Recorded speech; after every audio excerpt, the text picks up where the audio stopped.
Hello. Can y'all hear us? Wait, did we press the button? Is it good? Yeah, we did. Here we go. Here we go. Here we go. Here we go. Here we go. Here we go. Here we go. Here we go. Here we go. Here we go. Here we go. You ready? Yeah, so that was like that's the whole intro, right? Yeah, that's pretty much. I'm done. Basically just lore. We've done the Orc and Goblin God intro within the first 2 minutes of the stream. It is completely for Lorebeards, unprecedented. We normally don't get to our intros until at least half an hour's passed. Yeah. Oh goodness gracious.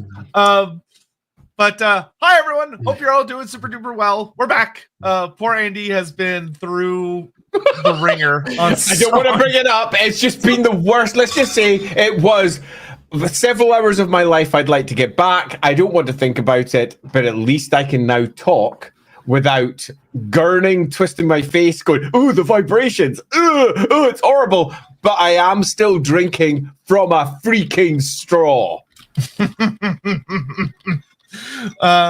Yep, so just remember that any support today goes to the our bills increased now too. I think we're paying somewhere in the region of about £8,000 for this stupendous amount of work. Jesus Christ. Yeah, Jesus Christ. Literally. Yeah, I was sitting there going, how expensive is this? Yeah. Just remember, whenever you see Andy, there's just Sarah McLachlan music just playing in the background. Support. Oh, I see. I know. I've just figured out what you're saying. Yeah. Except for it's in the arms of an orc instead of in the arms of an angel. But yeah, it's good to be back. Of course. Today is gonna be a fun one. We're back with another god. It's gonna be a potentially controversial one for some as well, as you're gonna find out in the intro. Yeah, Gork and Mork are a Don't give it away. Don't give it away. I want it for my intro this time. None of this giving everything away thing that you like to do. Yeah, all I'll say is that they're awfully important for something that you'd be like, there should be so much here, and you look and go, oh, all right. Yeah, I'm looking forward to this one quite a lot. Yeah, quite a lot indeed. Anyway, before we get going, let's dive into our super chats, have a good little chat with you all, and once everybody's gathered, we'll dive into the intro about Gork and Mork, and just how much crumping they do. Darius, good morning, says, also, like Wurzag, I'm a great dancer. Wurzag, he just grooves, man. He's literally just grooving. It's not necessarily a high skill dance, but he's vibing, and we can all appreciate that. Darius Rose, my tribe would have to be the Heartbreak Gets. The Heartbreak Gets. The Heartbreak Gets. Yeah, they start off seeming much friendlier, and then they start fighting, and then it gets real bad. You're gonna have to come up with a good orc warlord name for Shawn Michaels now, because you've started this process. You've got to see it through. How can you take Shawn Michaels and make it sound completely orky, but not like Shawn Michaels, but definitely Shawn Michaels? Give it a go. Is it not updating the super chats? Because it is on my side. It's not on my side. I might have to refresh here in a second. You might have to refresh. Well, if you disappear, we all understand. Yeah, because for whatever reason, it didn't have like this one in it. Let me double check to see if it's on my side. Because I only have 6, and it should be way more than that. I've got 13. Okay, yeah, I'll refresh here in a second. Yeah, refresh. Sotek, after a long acceptance, yes, I probably would be Savage Orc Shaman. That's that guy. I would also have a rogue idol in likeness of Shawn Michaels and sweet music Emperor class dragons. Sure. You know, whatever brings you joy. That's the important thing. It's just whatever makes you happy, right? It's whatever gets you there. All right, I'm gonna let Andy do the next one real quick because I gotta refresh my page. I'll be right back. Okay, so I'll just take a moment to say, Mork and Gork. Oh, look how big I am. I'm filling the screen. Or Gork and Mork. The story of Mork and Gork in Warhammer doesn't start where you might expect. I'm going to take you all the way back to the 1980s, to an earlier version of Warhammer, in this case, Warhammer 3rd Edition. Warhammer 3rd Edition is before all the new lore extras have been added that we know and love today. That came in 4th Edition, where they reconsolidated Warhammer and recreated it into a new image. 3rd Edition Warhammer is far more loose, far more freer. It's almost the Warhammer world as we know it, but not quite. And in this era, the orcs and the goblins are working together. So orcs and goblins aren't separate. They are very much working together as one thing. And they are referred to as goblinoids. Not greenskins, goblinoids. Indeed, their species as a whole, the orcs, the goblins, everyone that works with them, have half-orcs included, because you also get orc woman folk, of course. And here's a little lore piece that you might not know. Half-orcs aren't half-orc. They're half-goblin. Now, there's a sneaky wee bit of 3rd edition lore you might not know. And back at this point, orcs and goblins, as we understand them, have been kind of defined. They are your East End lads from London, recreated as football hooligans and pretty much turned into their own society as well. So we are very much dealing with your, all right, lads, we're getting together, her, type of dialogue. If we go back to, say, for example, Warhammer Siege, which was a book for both 40k and Warhammer, you'll find the orc general in there talking kind of like 1, 2, lots, let's go, gets. The general idea of the orcs as we understand them was kind of laid down for Warhammer in this edition. But Mork and Gork didn't exist. There was no Mork. There was no Gork. Because that was created for a different game. And this is where we start off with some controversy. Because a lot of people don't like 40k and Warhammer influencing each other. Because they like to think of them as very discrete, separate properties that live in their own realms. But in these early days of Games Workshop, that is not what it was like at all, in any way, shape, or form. 40k was just, in many respects, Warhammer flung into the future. And all the Warhammer lore was just right. You got space orcs, you got space elves, you got space dwarfs, and they were all called that to begin with. And they had other names added either later or as a small subtitle, whether it was Eldar, as it was then, or whether it was Squats, or whether it was orcs with a K rather than orcs with a C. The general idea for 40k came from Warhammer, but Mork and Gork didn't. There was a seminal set of books, and I do mean seminal. These were extraordinary pieces that really gave us our first chunk of proper orc lore. 3 books for 40k. Here We Go, great book. Freebooters, great book. And Warg, with an R, Warg the Orcs. And these 2 books that sort of bridged over from the late 80s into the 90s really dive deep into what orc culture was.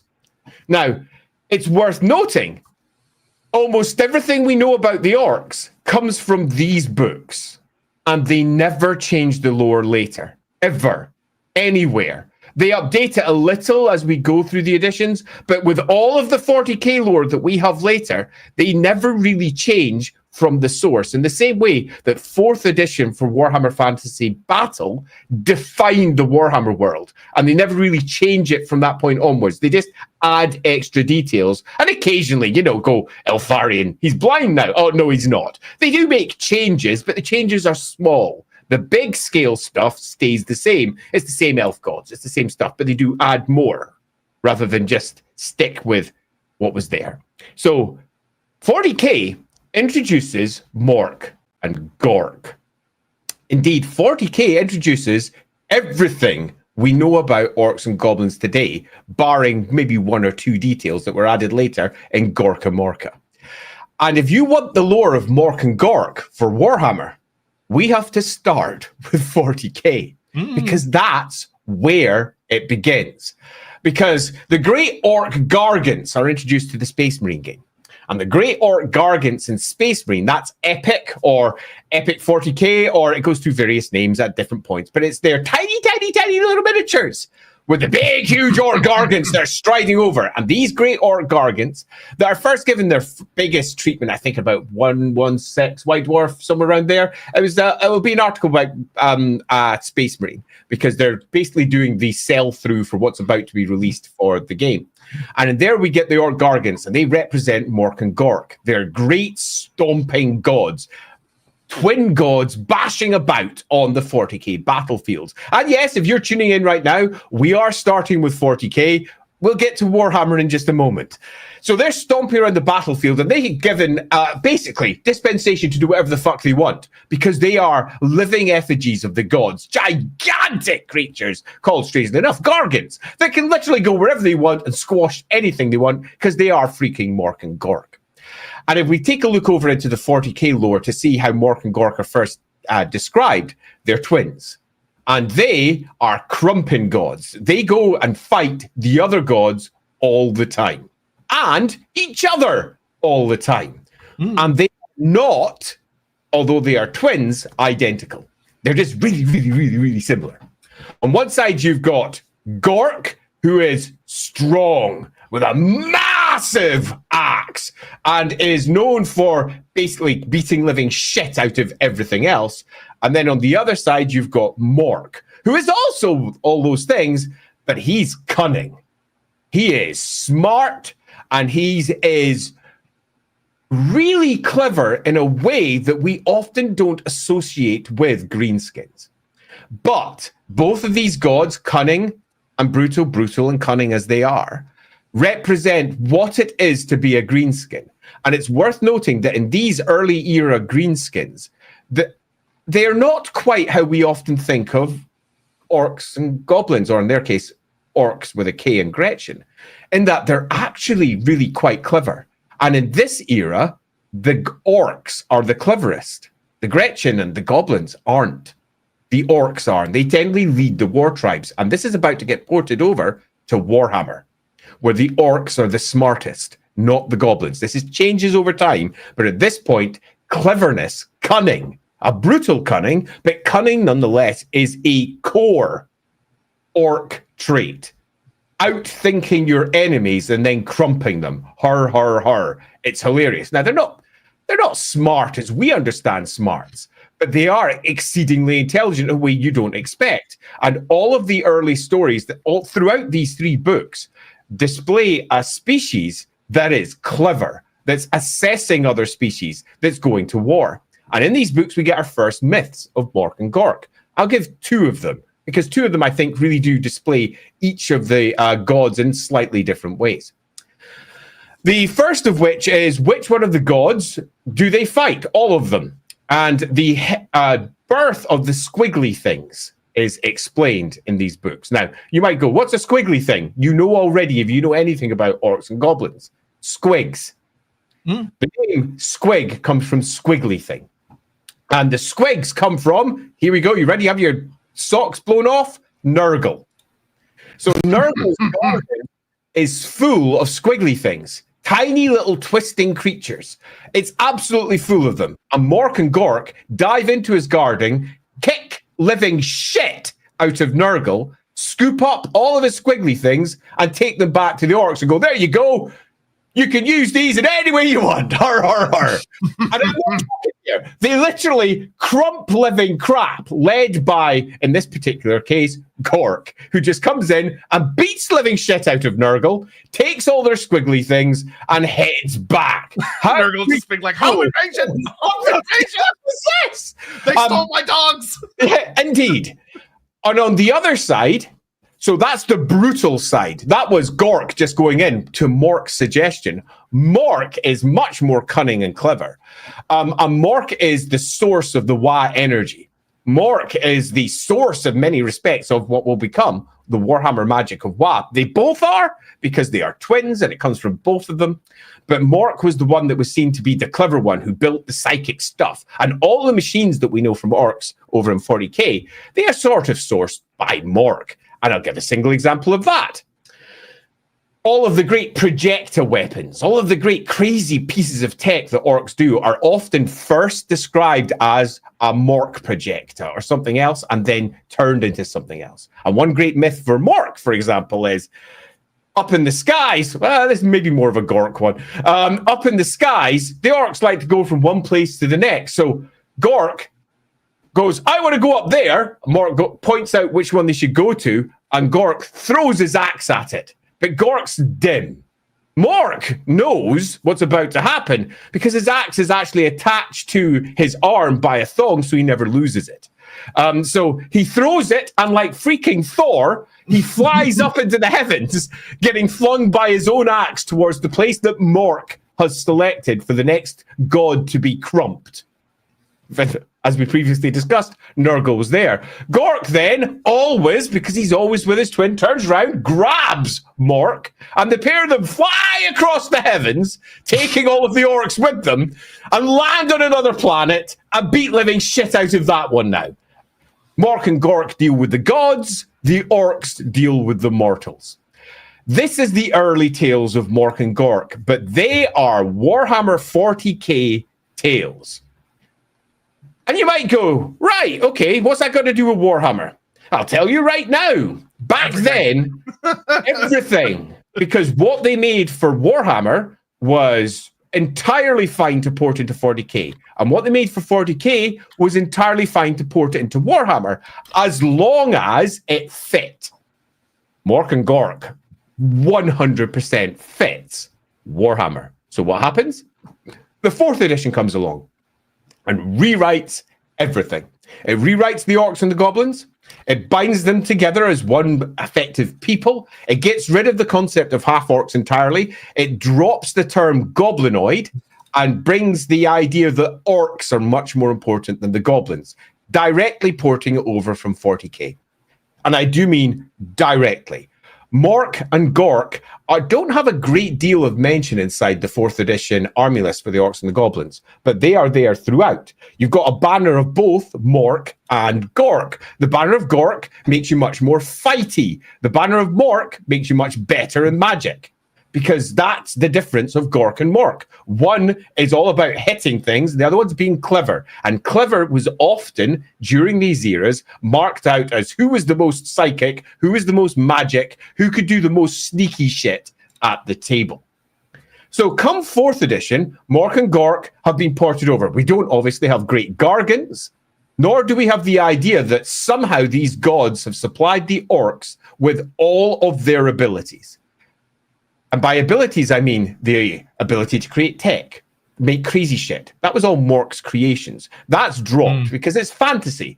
Instead, the fantasy version is just brutal and cunning and brutal for the two gods, but they are identical. The spells, when they come out for Warhammer Magic, are again lifts from 40k and moved over. The idea that the literal gods of the orcs will be summoned by the orcs during the magic phases, where they use their own equivalent of WoW magic. And WoW magic is psychic magic from 40k that they are building up by getting super excited, and their great orc WoWs building. The idea of the orc WoW comes from the orc gods, Mork and Gork. The idea of the WoW energy comes from the orc gods, Mork and Gork. And they completely supplement what is the color magic system, high dark magic, with this entire separate system for the Ed Banger orc shamans. So instead of the psychers that we had over the weird boys that we had in 40k, whose head blew up and they got too much WAG energy in them, didn't release it in time. Instead, it was just WA energy that came from Mork and Gork and the gathered orcs as they got together. And when enough WA energy was built up, Gork and Mork came to the battlefield themselves as their feet manifest from the sky. Fists come smashing down. They summon their gods to battlefields and bring them in to pummel their enemies because it's kind of cool and kind of fun. And that's, loosely speaking, where we get Mork and Gork into Warhammer. It comes from 40k. And all of the rules for the orcs and goblins came from 40k. All of the tone for the orcs and goblins came from 40k. Literally everything about orc and goblin lore starts in 40k. There is no Oh, do they? Oh, where does it begin? No, there's none. It comes from 40k.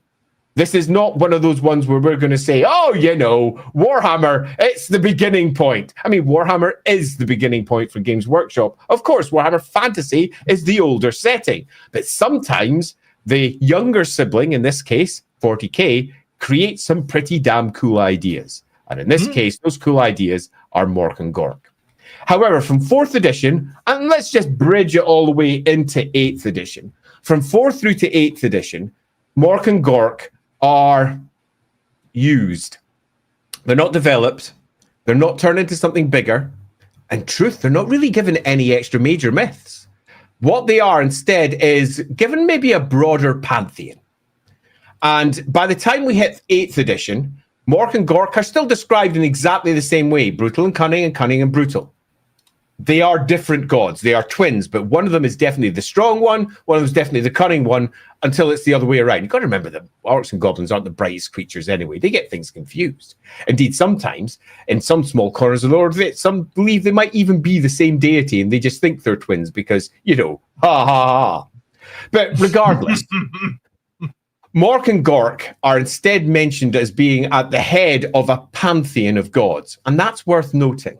A pantheon of particularly goblin gods, because the goblins have a lot of different gods. They're deeply superstitious creatures. We've discussed one of them before, the great spider god, the great devouring entity that they worship.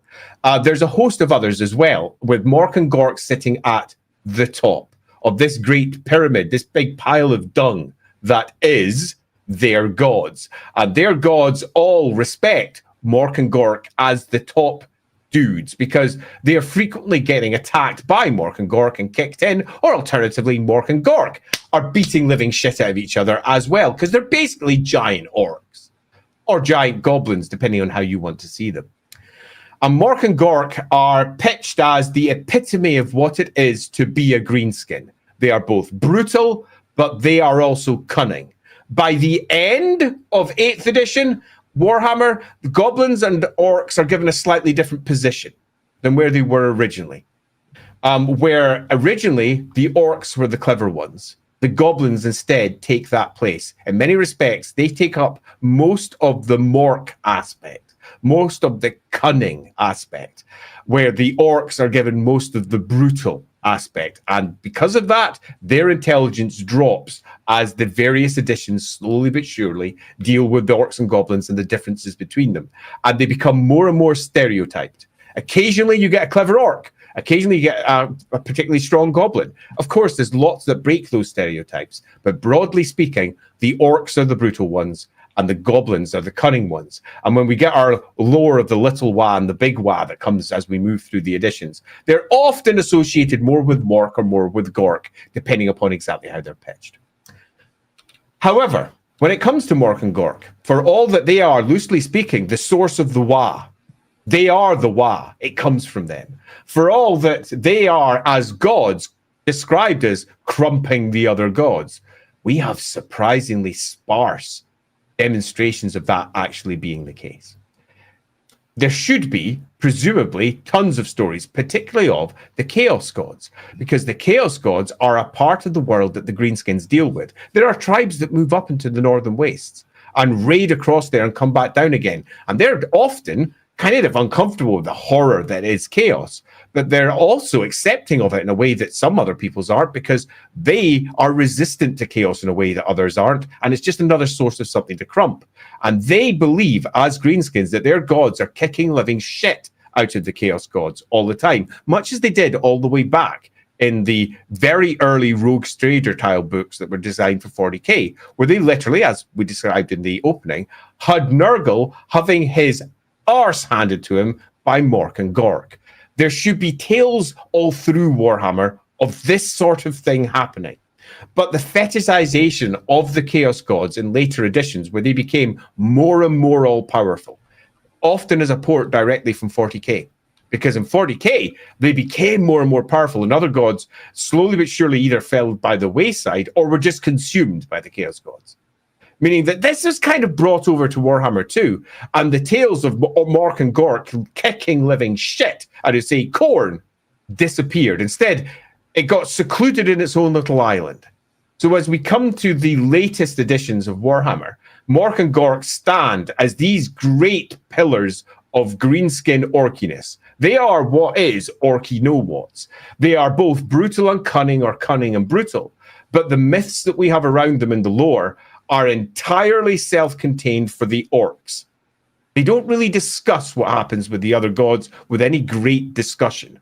That is arguably a huge hole in the lore that should be patched if you want to make the greenskins feel like they're part of the greater whole of the Warhammer world. But it hasn't been, meaning that we are left here to discuss today who are Mork, who are Gork, exactly where did they come from? And the answer appears to be pretty clear, as we're probably going to dive into, to a small degree, where orcs come from in the Warhammer world as well. And as we discuss that, you might find that their origins are not quite as controversial as you might think.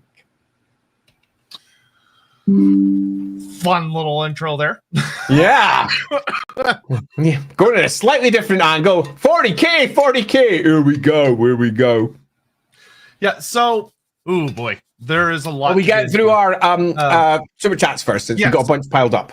Let's do those and then dive into our orkiness. Yeah, so Masculine Eclipse simply says, wow! Thank you. Quite right, too. Oh, that reminds me of games days in the past where the kids would be shouting wow like crazy at each other. Damn it, a suggested name for the fandom I just thought of, Laureates? Laureate. I like a laureate. Or laureate. A laureate. A laureate's a very UK thing. Don't worry about it. The fact that it's a reference that our good pal on the other side here doesn't get means that it's not a good idea. Honestly, I feel like there's some people in the audience that are like, oh, well, that's a makes it a better idea than if the Americans don't get it.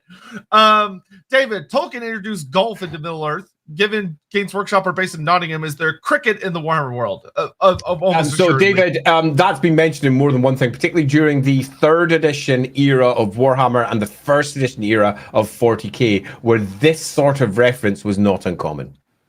Yeah, that it would not surprise me in the slightest at all whatsoever. Autocorrect on YouTube mobile sucks. That'd do. And it's the same on freaking iPad. The autocorrect on iPad is so aggressive that often the messages I type just come out completely different. And I do blame my iPad in that case, because it loves changing words that are what it considers esoteric into something else, or just changing the word "isle" into "ill." Go, stop it! I'm not that ill. Honest, am I? Maybe I am. Yeah, my iPad's telling me something. I am not at all in the slightest whatsoever a fan of how aggressive a lot of autocorrects have become. It's really infuriating when you're trying to say something and it's like, you mean to say this? It's like, no, I'm pretty sure I fucking know what I'm trying to say. Leave me alone. I'm gonna bring that one up to make sure Veritas isn't meshed. Veritas, hey you two, I want to know your thoughts of a Knight of the Blazing Sun having their academic endeavor be gunpowder, and him obsessed with showing all knights that they should use it rather than relying just on melee for a Wolfrep PC. Sure. I think that works really great. There's definitely from Meridia. Yeah, there is not, although it's unusual, it's not by any means unheard of for there to be knights in Warhammer that use ranged weapons. There's a few knightly orders that are really famous for using ranged weapons, such as the Knights of Tal and the knight. Is it the Knights of the Raven or the Black or the Raven? It's the Black Rose.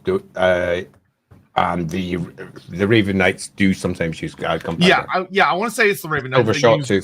They like to have crossbows a lot of the time. But I think that would be super reasonable and would make perfectly good sense for the character. So yeah, I'd say do it. Yep, me too. The Black Guard. Is it the Black Guard? I'm pretty sure the Black Guard are the Temple Guards, and they're not often using crossbows. I need to double check that. It's been a wee while since I was writing or reading that sort of stuff. Yeah, I know it's one of those two because it's from the Night Dark Masters book. And it's purely so they can stake people, and they often have silvered shot at the end so they can take out the vampires too. Yep.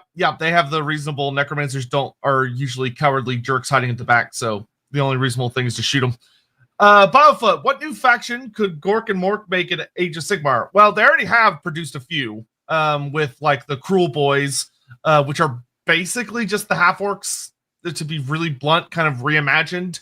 And they ran very hard with the idea of You have like your Gorky greenskins with your iron, iron jaws, and then you got your Morky greens or orcs, I should say, with the Cruel Boys, and that was Age of Sigmar. The interesting thing of listening to Andy's intro for me was that Age of Sigmar is actually, it really sounds like the first time Gork and Mork have actually had something interesting done with them in a very long time, because they have like a whole set of myths in Age of Sigmar of them. But like, that's not in Warhammer yet. Which unfortunately they don't do until after the Warhammer world is gone. Yeah. True fact. Where in AOS they're very, very active. And they do a lot of the things Andy says they should be doing, which I very much agree with, because we have all sorts of stories of them like creating different gods and punching other gods and creating all sorts of weird, wild things all over the place, and they're making a mess of things in like the best way. But in fantasy, as you'll come to see throughout the video, they walk a really weird line of like they definitely exist to do things, but they also kind of don't. Like at all. The greenskins are just left in this strange little park by themselves over in the corner where their gods just don't interact for all they would 100% be doing so. Yeah, and we'll definitely get into that. Necromancer Cobalt, I'm ready to learn about the greatest, greenest of gods. They do be green. They do be quite green. Morton Crescent says, I genuinely loved and missed very much the Gorka Morka Warband game. Yeah, I have a lot of opinions on the Gorka Worker Warband game, which I'm not going to share here. I played it a lot, by the way. One thing that Gorka Morka did with its rationalization of all of the greenskin lore in this lovely little snippet at the end, where they very much confirmed the great old one reinterpretation of them with the fungus strain running through, effectively building that for future was kind of brilliant. But yeah, I have opinions on Gorka Morka. Yeah, I am glad that at least looking back on it, that the fungal thing survived, because it really makes the greenskins like super fun and unique as opposed to them just being like regular dudes. Magladroth, hey, glad you're back. I was wondering if Gork and Mork have demons, or if they don't, since they don't seem to be etheric style gods like chaos gods. Oh boy, they do not.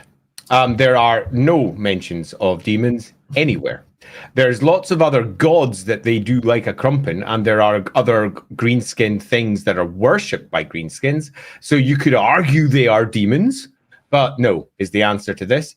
And they aren't like, in terms of the Warhammer world's description of deities, exactly the same sort of gods as the etheric style ones. You're right, they are seemingly different, but they are not like the other gods in another way as well, which is, if we take a look at most of the other gods, they generally have a myth starting point, which is they were on the Warhammer world. They were there, and at some point they leave and they go to their own realms. Mork and Gork don't have that either. They are living in their own little Morky Gorky realm, doing their own Morky Gorky stuff. So there's this weird balance for them. Why aren't they wandering around being Mork and Gork like Gargants in the Warhammer world? The answer is that'd be proper silly, and that's not how Warhammer really works. But why isn't it? Because it really feels like they should be wandering around and not giving a flying fuck about, rules or anything else, and just stomping about the Warhammer world, having themselves a whale of a time. But they don't. So there is definitely an interesting question here. Yeah, the best way to look at it, I think, is that keeping in mind that greenskins, we know, according to the records of the old ones, so to speak, and the lizardmen and such, they were introduced before the Cataclysm. So they existed in this era where, according to the elves, gods were able and fully allowed to just walk the world, and yet Gork and Mork weren't there. They weren't walking around. There's clearly a story that hasn't been told there, and I think the story is pretty clear. But we can get to that afterwards when we discuss that, I suppose, where they come from. Yeah. Brom, just read the Skarsnik novel. Was great. Was Grom a chosen of Mork like him, or a chosen of Gork? So, good question. So, yeah, there is, setting aside the meme of that the two are completely interchangeable, which is, I find, tends to be more of a meme than the truth. As Warhammer has developed, It's very, very obvious when you're dealing with Gork versus Mork. They're very different, despite the fact that there are writers that are like, no, you shouldn't be able to tell them apart. It's like, yeah, but you can. In Warhammer, you could very easily break it down to, if it's a goblin, it's Mork, and if it's an orc, it's Gork. With very, very rare exceptions. And possibly that's the rare exception, because look at Grom. Yeah. Grom is where you could make the art, because Grom, as we talked about, if you go back and watch our Grom screen, he's not very clever. He's not. So like, if you compare him to like all the other famous goblin warlords, he's not very goblin-y. So you could very, very much make the argument. But I think if you were to like, I would say he's brutal and cunning. He's not cunning and brutal. I mean, you could easily make that Grom is the fine example that stands against the norm. He is more of a chosen of Gork than Mork. It seems pretty obvious that's probably the case. And if anyone with any sense was writing it, they would probably go down that line. But you'll find that particularly with a lot of modern writing for goblins and orcs, it's exactly as Sotek describes. Goblins are generally just associated with Mork. That's it. And nobody's really got the bravery to say, no, they're green-skinned gods. And they actually go beyond stereotypes. They tend to forget that they're stereotypes. They are not absolutes. And the best stories come from when people move beyond the stereotypes and do something new, different, and interesting. And Grom is that character. As I say, go check, as Sotek said, go check our stream about Grom, and you'll very much see why he's almost certainly not a Mork chosen. Where Skarsnik 100% is. Oh yeah, big time. Yeah. Aquacone, what are those two? Hey, Sotek and Andy, Warhammer has its fair share of goofy characters, whether on purpose, such as Gork and Mork, or otherwise, such as Malarian in the Old World Core rulebook. Who are some of your favorite and least favorite goofy characters? This is like a whole thing. We've repeatedly said least favorite goofy things are people like Curious Geezer. Stupid name. Just stupid. I don't like the name of Salad Bar because it's stupid. There's lots of characters that popped up. All the old Lizardman names were goofy as fuck. And they just weren't very good. You know, and some of them still out there. Your teeny weenies, your itsy bitsies. Oh man, no. It was an itsy bitsy teeny weeny yellow polka dot bikini. No, apparently it's a bunch of skanks. It never makes me happy. But the ones that are relatively cleverly hidden, when you get yourself a pun or a reference and they are properly disguised in a fashion that you never notice it, and then 2 or 3 years later you go, oh no, they are much more my favorites. Yeah, I will say if you're discussing like a character that is goofy and how they are written as opposed to necessarily named, I personally Gouda. I personally very, very, very much consider Thankful to be a goofy character, and he's my favorite goofy character in the entire setting. Yeah, but his name's not goofy, but he's goofy as fuck. Name's not. But it doesn't specially named Goofy, just Goofy is like how they're portrayed. Totally fair. I'm going to bring up Juniper Ward's one because I agree. The Dim Suns is a great name for it's a goblin tribe, isn't it? I just love it. Those are orcs. No, they're an orc tribe, I think. Orc tribe, thanks. Thankful would be my favorite goofy character in the setting. My least favorite, when you're having characters written as goofy, there aren't all that many that I dislike. Most of them are pretty fun. I dislike. Yeah, I'm more with Andy that it's when you have a serious character that's given such a over the top stupid name that if someone was being introduced to it, they would read it and go, this is really dumb. Stupid. I don't want to read this. That's when I'm like, okay. Like it's too much. It's too much. Sean Schultz, is Andy Gork or Mork? I would lean much more heavily on the Mork side of things than the Gork side of things. Damn straight. Let's see. Boop. Laughing God, how many green-skinned gods are there? Are Gork and Mork treated like the heads of a pantheon? If this is the case, I hope Andy is feeling better. That's a great question, actually. Yeah. So, in Warhammer Fantasy, they lean really hard into the fact that there's actually like like you mentioned, a pantheon where you've got like the Bad Moon, the Evil Sun, you've got like, you know, primordial wolf creatures, you've got the Spider God.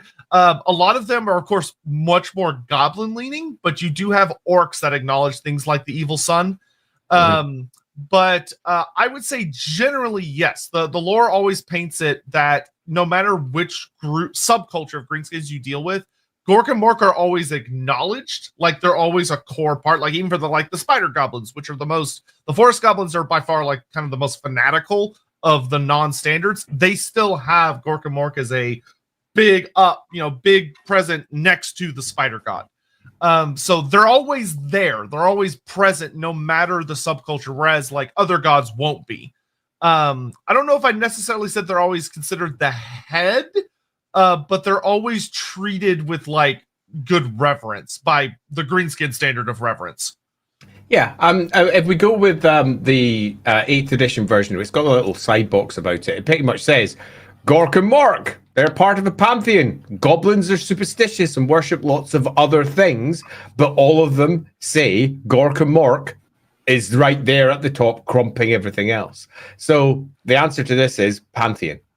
Yeah, which I will say, I'll probably be saying this a lot throughout the episode as we get into it, but Age of Sigmar takes this idea and runs with it in a really delightful way where they make it where Gork and Mork literally create a lot of other gods unintentionally. They do it because they're so destructive and wild that they accidentally are creating gods as they rampage through the setting. And it makes them quite literally the divine head of a pantheon that they've created through their shenanigans, which is quite fun. Nope, we already answered that. Yep, we did. Answer Cobalt. I'm certain these two are more complicated than they seem. You might be surprised in a not surprised way. Yeah. But I think it will be funny if they actually are as blunt as their followers. Yeah, they are. They are. So Necromancer Kobold, 100%, you've nailed it. They are. That's as simple as it can be for answering this question. No more need be said. Yeah, I what you'll find in this stream, in my opinion, is that as in characters and historically, they're not that interesting. How they interact with the setting through like their followers is really interesting, which we'll get into that. Oh, it's pronounced a quick one. Oh, you're just a skink in disguise. But see, that's a good one because that's I would never have guessed that. Quick one, and then you would have said that, and I look and go, "Oh, I like and hate that in equal measure." Sengemeister, Andy, to your insider know what's is Gazkul Mag Thraka named for Milk Snatcher Maggie T herself, or is it a coincidence in Lord of the Rings Black Speech? No, it's Maggie Thatcher. It's funny how much that has turned into like a massive argument. Why is it a massive argument? It's pretty much well known. Yeah, to my understanding, there's somebody at either GW or Black Library that was asked, and they said, no, that's not true. And so it's funny. It's caused like a whole thing. Sure.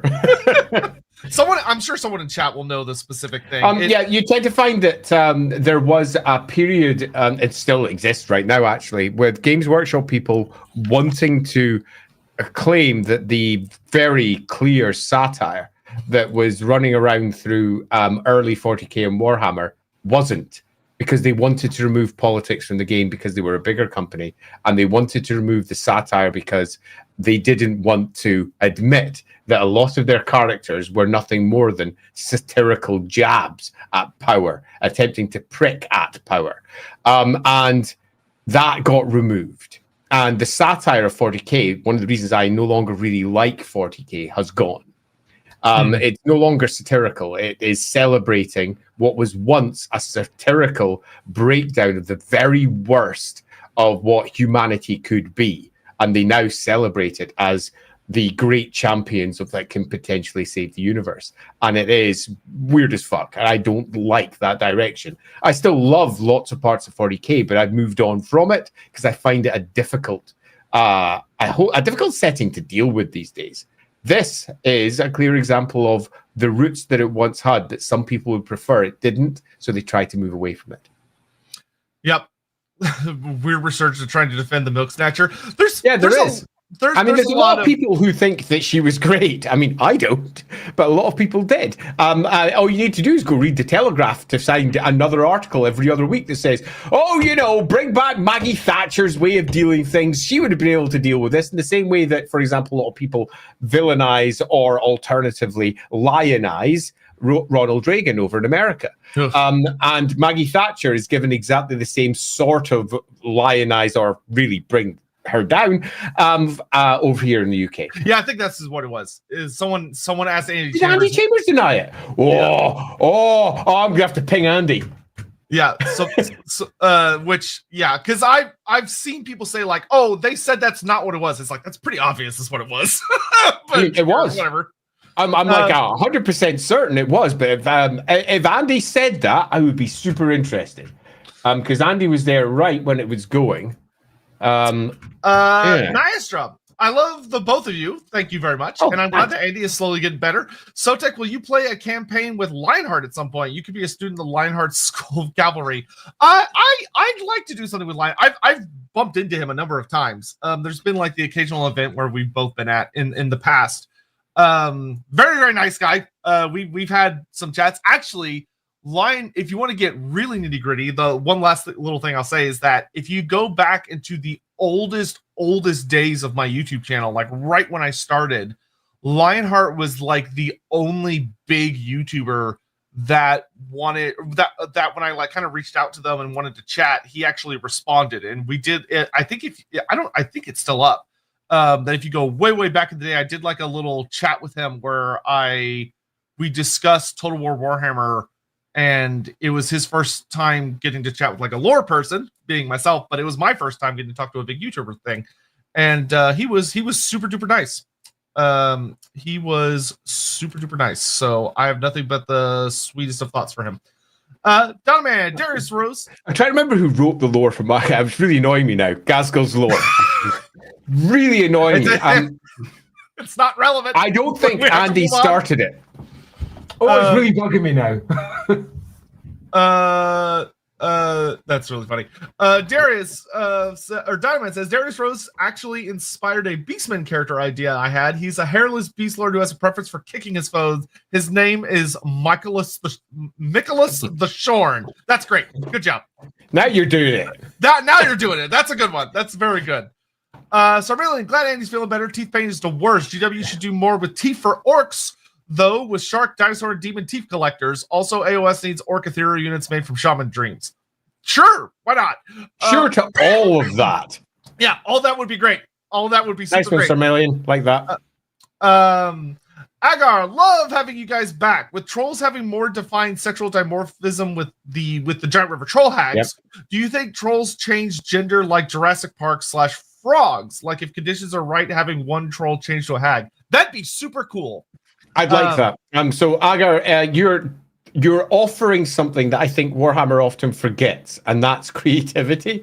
And you might go, but Warhammer's full of cool creative stuff. No, it's often full of adapted material. I.e., they've taken someone else's idea, they've adapted it into something, just ported it over, and then another writer comes on and says, let's add another detail, and they just get lost in these very clear channels of ideas that don't allow for much extra creativity to be added. And something like this, where they take a look at something and go, actually, these species are different. They very much express differently in the Warhammer world, is something that I think is worth doing. It's something we explore a relatively large bit over in the Lawhammer streams, where our elves, for example, are very different. Our dwarves are very different. Our halflings are very different. And it keeps on being a thing right up to this day. Just our last episode, we literally had details about the elf physiology expressing so different to the human physiology when they're dealing with cold.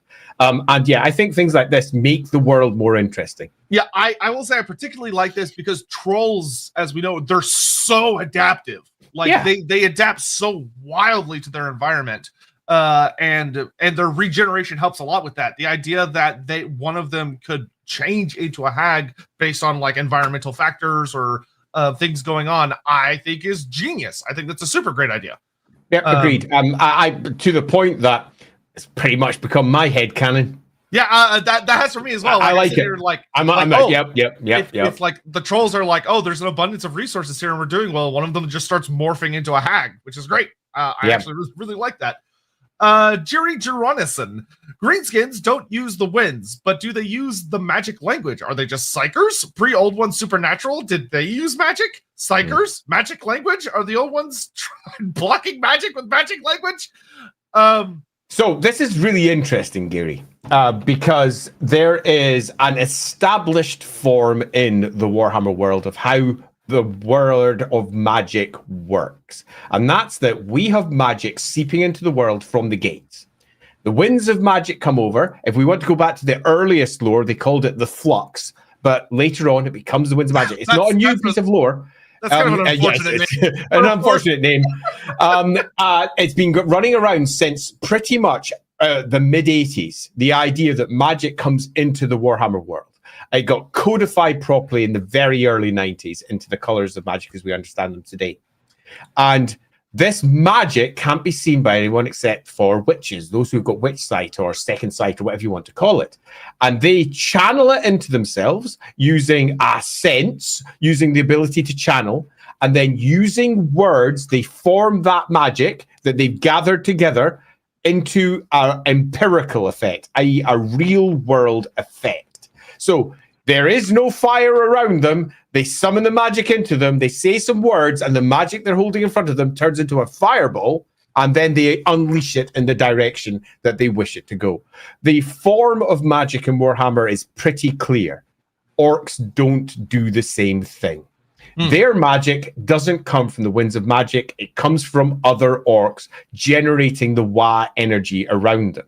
And their shamans, those who are closest to Mork and Gork, and as we've discussed in previous streams, are also receiving effectively divine wisdom from them because they know stuff genetically, hard-coded into them because they're 40k orcs. They've got in them, they know shit.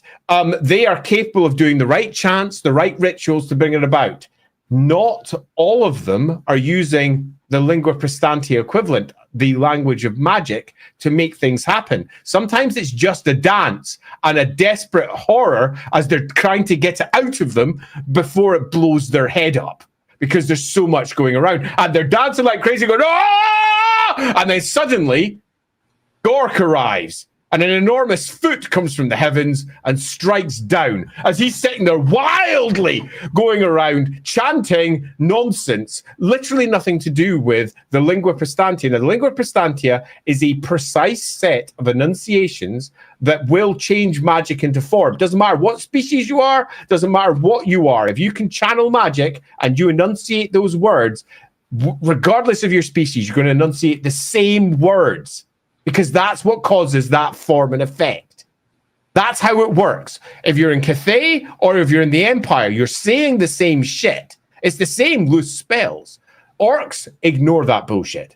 And there are lots of other examples in Warhammer that ignore that to a degree as well. One example would be divine magic, where they use prayers instead. How does that work? There's a lot of discussion we could have on that. But here, we have a very clear example of magic that's built up in a different way and unleashed in a different way. So the answer is no, they're not psychic.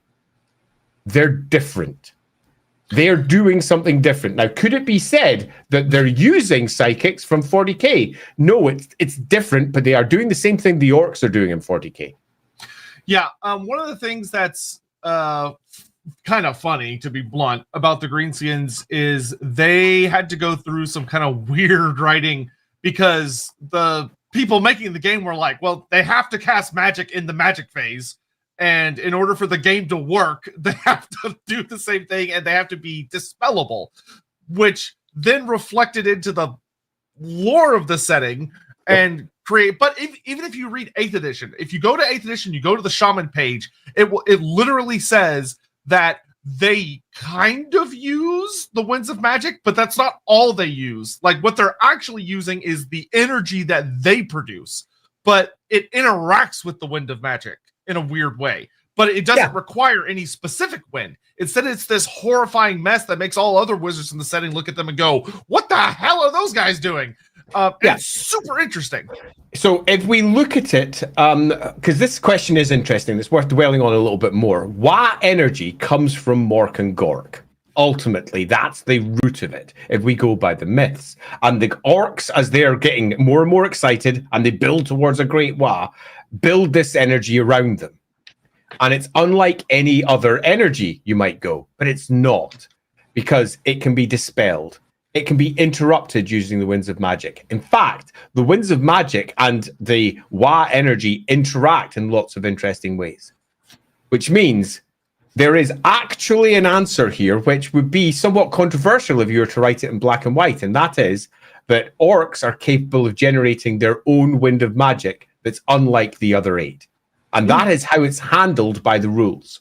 The rules say the orcs have their own Wind of Magic that other spellcasters cannot interact with, and it generates and builds up. Now, later, they are going to combine this with Gur. They're basically going to say, it's Gur. Yeah, that'll do it. Woohoo! We've got an answer. But that is not the case in Warhammer. So Warhammer Fantasy never really combines them with such clarity. Instead, they say orcs generate their own magic, and that magic can be interacted with and used by orcs only. But others can interrupt it using magic systems because it is ultimately magic, which is why I say let's not use psychic here because it feels incorrect. But it is, loosely speaking, the same system that 40k uses, which means that psychic feels like it should be the same thing because we're like, well, in 40k, it's all psychic, isn't it? Yeah, nah, go over to 40k and you find that orc psychics are just using magic in a different way over in 40k as well. They've got their own way of generating it. But it is, interestingly for Warhammer, directly related to the Winds of Magic. Diamond, okay, just thought the idea of Gork and Mork being twins or brothers hasn't been dropped in, really been dropped in either setting. However, in fantasy and especially 40k, greenskins reproduces fungal spores. So how do they have familial relationships to their gods who are Gork and Mork's parents? Do they just emerge from the same godly spore? So, so those are good questions. That would have been, yeah, that would be nice if they were answered. So, okay, so the first thing I'll say is that greenskins use a lot of terminology that if you were to get into the nitty-gritty of how they actually function, doesn't really make sense for them to use. But because, like Andy talked about in his intro, they weren't always mushroom spores. They used to just be like normal mammals. But when they got evolved into mushroom spores, there wasn't like a big meeting amongst the writers. So they were like, okay, you can't use gendered terms anymore. You can't use terms like birth or brothers or twins because that doesn't really make sense. Nobody had that discussion. They just went, nope, orcs are still going to do that.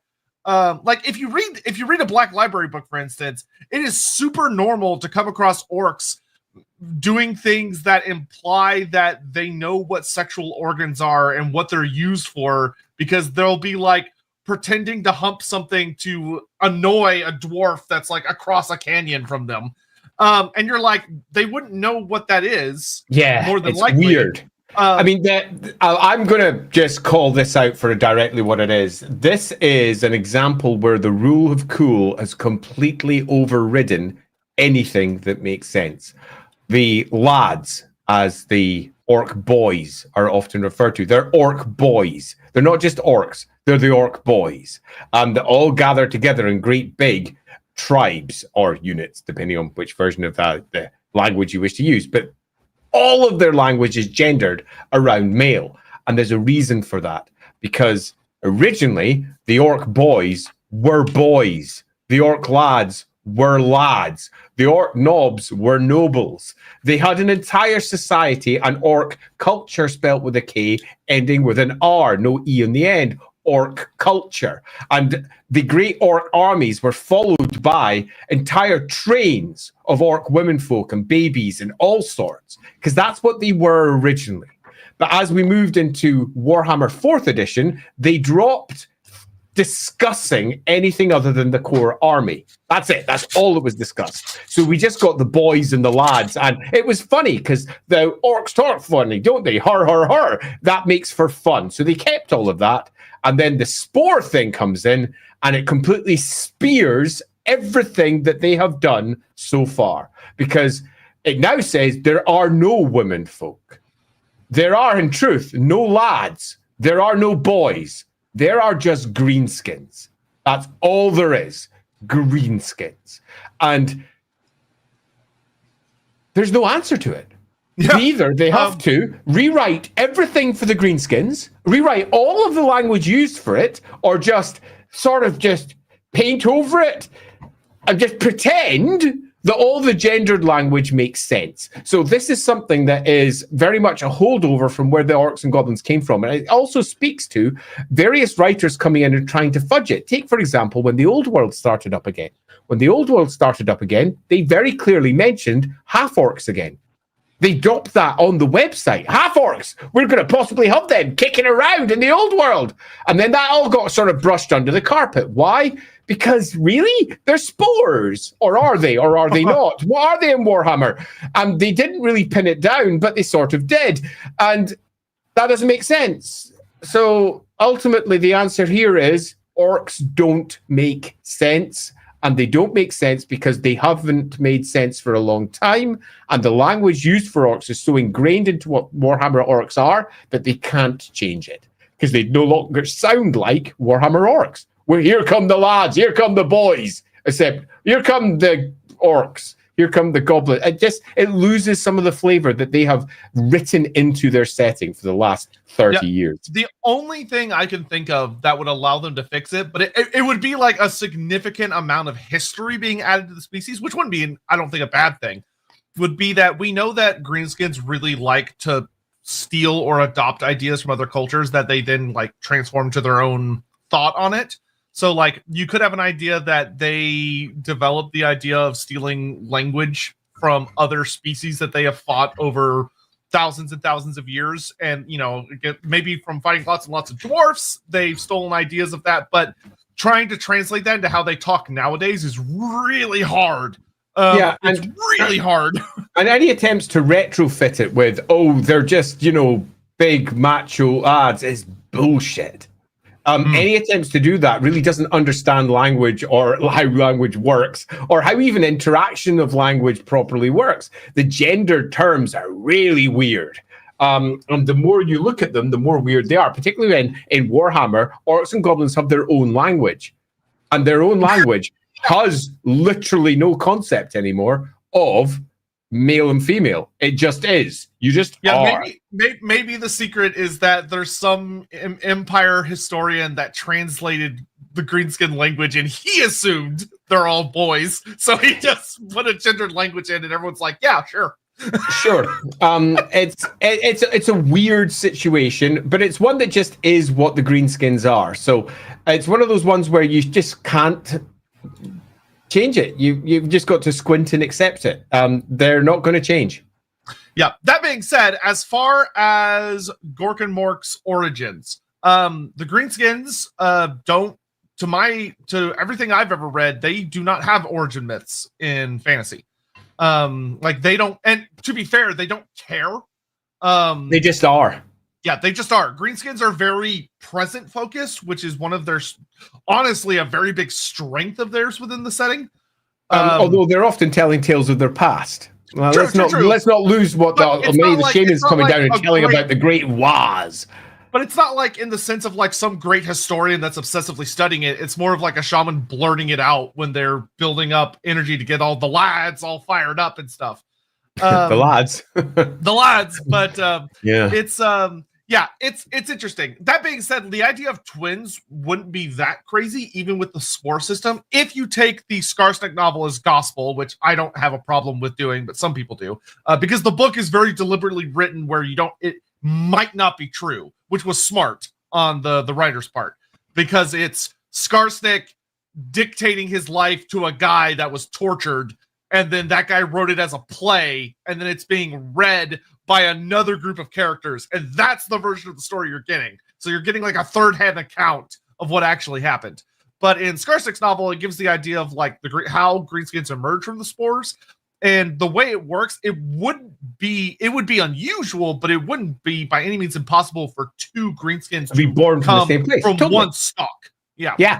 I think that's completely fine. I don't think the idea of effectively twins, or indeed even possibly triplets or quadruplets, is entirely outside the realms of possibility. And the orcs, greenskins being greenskins, they almost certainly would squabble right from the point of their birth from the earth or some equivalent. So yeah, I have no issue with that. The gendered language, though, is definitely a bit dodgy. Yep. Charles CK, could orcs that function like AOS's Cruel Boys exist somewhere in fantasy? Where do you think you'd best plot them if so? So Cruel Boys, they're basically just skinny orcs. They're orcs that are slightly skinnier and they're more sneaky. They're more morky. They could easily exist in fantasy. They would just exist in an environment that does well for that. Where I would expect to see them would be like the Marshes of Madness. The Marshes of Madness having this type of orc in it would make super easy sense. You wouldn't even have to explain anything. Yeah, all you're looking for is an environment where you can hide, where you can sneak, where you can do stuff and be a bit more Morky rather than Gorky, and where Gorky isn't going to be the primary useful trait. For example, if you're out in the Badlands or in the worst I mean, it's not a good place over there. Or if you're sitting deep in where the wolflands are, you're out in the open. That is less useful to be Morky than Gorky. But I think not only would some equivalent of the Crow Boys exist, they just do. They just do. It's not anything that lies beyond the realms of possibility. It seems sensible for the setting. Yeah, one of the things that was always a little bit of a shame was like the goblins in Warhammer Fantasy are really exciting and fun to explore because they have so many fascinating subcultures, and then orcs just kind of don't. Yeah. Other than their black orcs, that's about it. Yeah, which were like manufactured as opposed to like, so something like this would be nice. I wouldn't be upset if they did something like this where there are orcs that have adapted to various environments. And it completely makes sense. However, I think the chances of it happening are relatively low because it's been done in Age of Sigmar. And as we all know, porting from Age of Sigmar nowadays is just not the done thing, to the point that entire species are wrapped up in Age of Sigmar when they should be sitting over in the old world like the Skaven. Yep. Akiyoshi, cheers, Andy and Sotek. Are Gork and Mork gods of the Greenskins as creatures or gods of the Greenskins ideals and behavior? Both. They encompass everything that is to be a greenskin. Could other races worship / receive boons from Gork and Mork? No. I mean, you'd be welcome to. You could.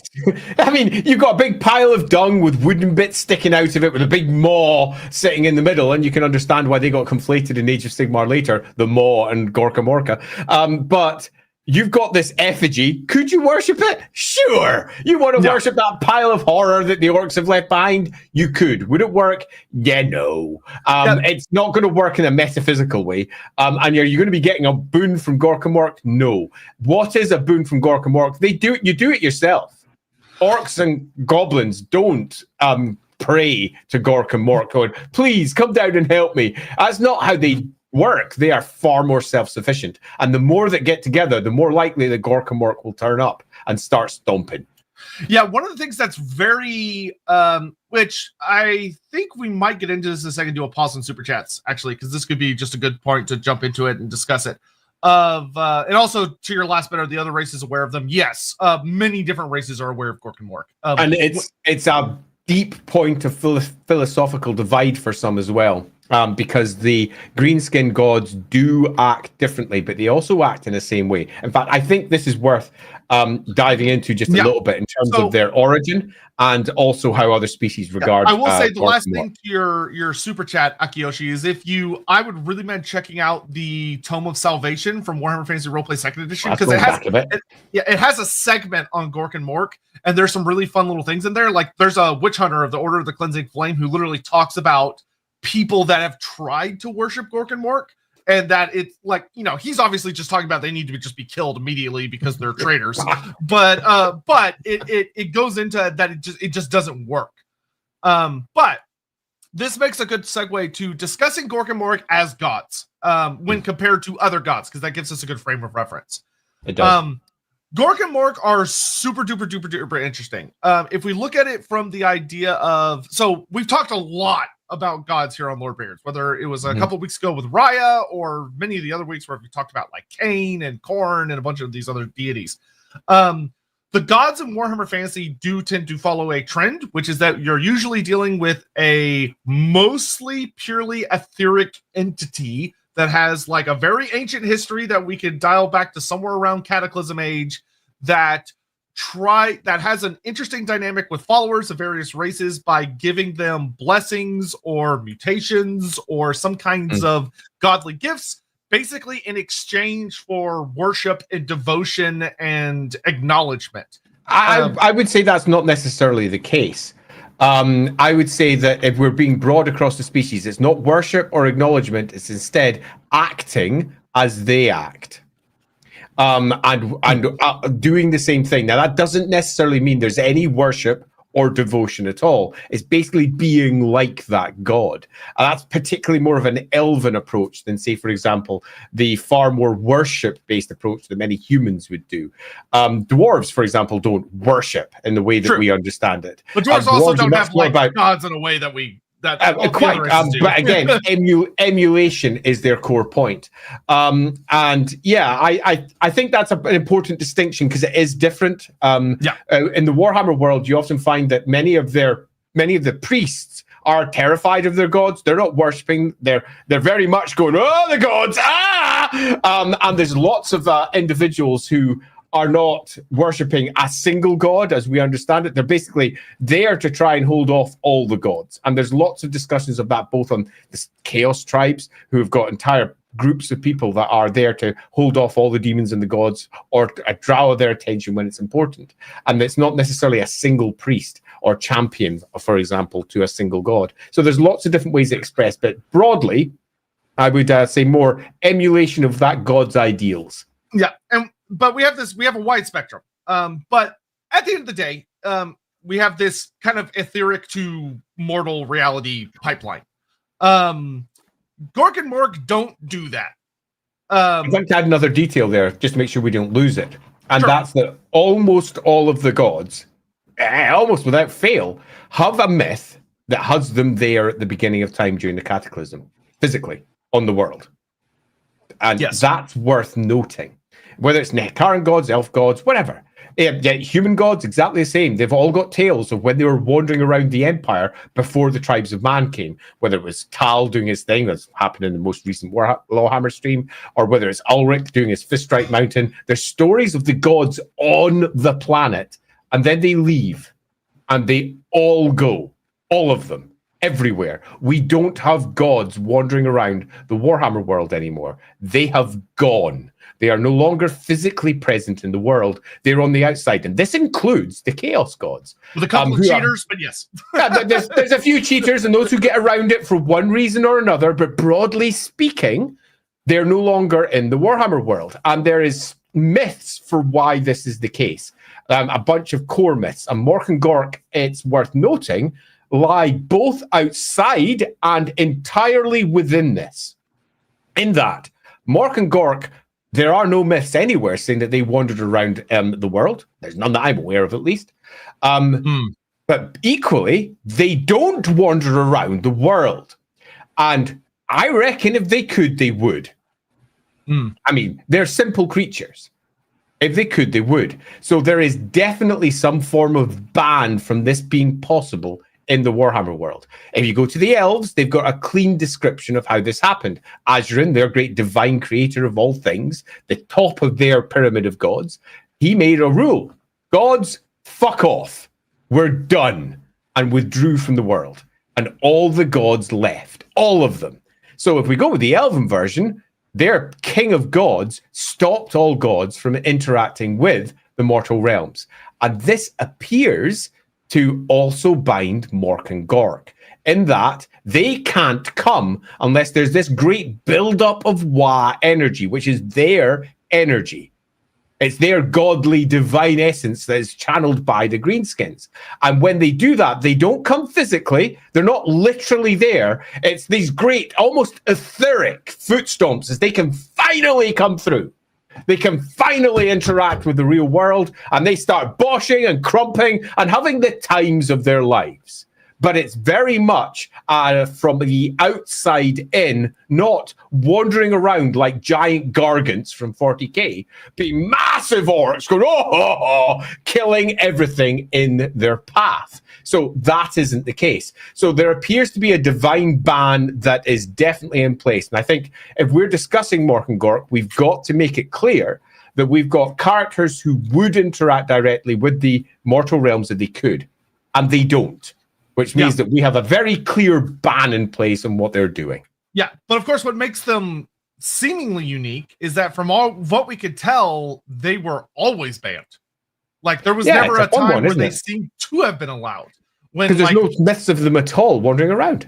Yeah, like we do have like the greenskins were accidentally, depending on how you believe it, introduced to the world by the old ones, and that the greenskins started to reproduce so rapidly and became enough of a problem that the Saurus were unleashed in a war of extermination against them, which failed, though it did drive them underground. So they weren't really super present necessarily for a lot of the big moments of the cataclysm. But one of the things that's really interesting is, like Andy said, like that all holds up, but there's the thing of like, shouldn't, if they were here before Ashura made this decree, which they seem to have been, why weren't Gork and Mork stomping around leading the greenskins against the Saurus legions or causing problems before the old ones were like, oh, we've had enough, send out the Saurus or what have you. And but as far as we know, there's nothing. There's nothing. Which means that we're left with a gaping hole in the lore. Fortunately, it's a gaping hole that's not so wide if you have a quick think about it. Because I'm going to state it as bluntly as I possibly can here.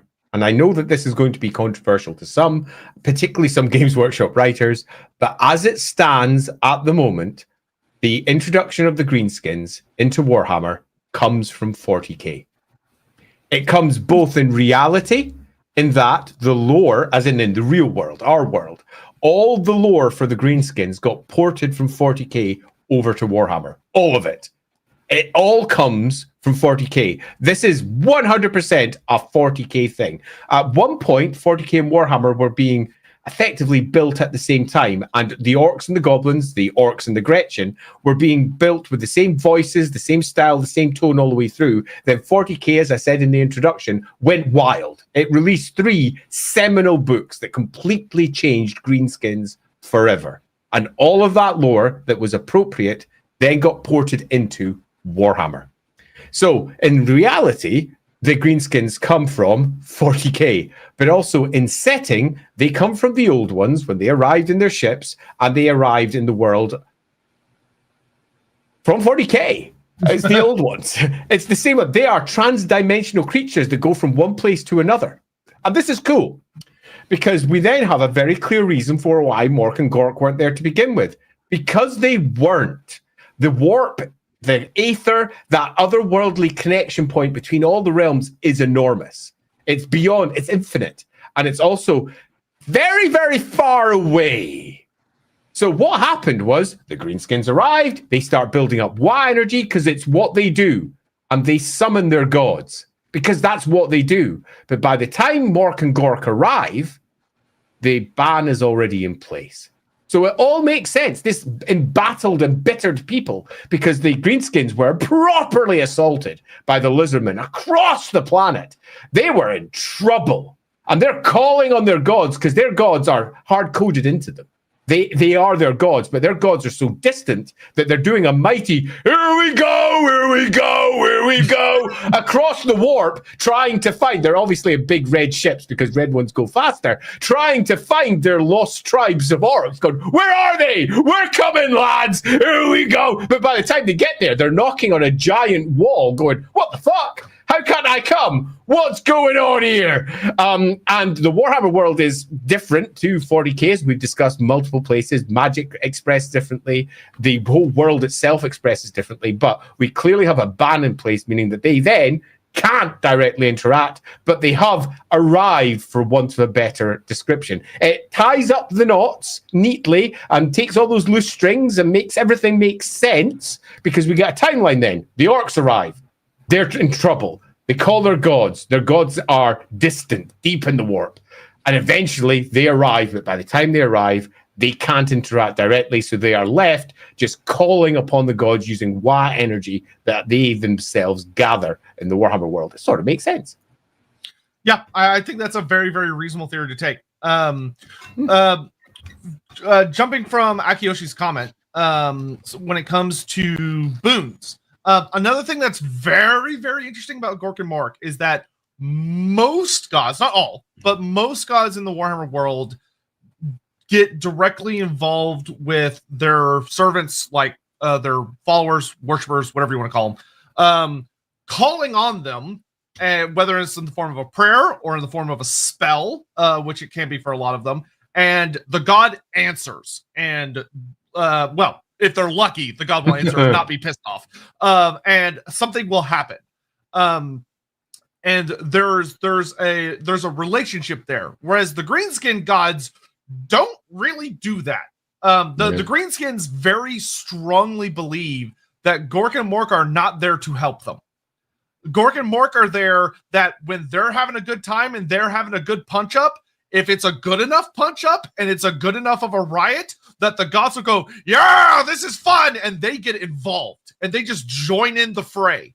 But they're not answering blessings. They're not answering prayers or a spell that's like, hey, can you punch those guys over there? It's just they just get caught up. I mean, the shamans are sort of doing that, and we have to be careful that we don't make that a categorical statement, because you're right.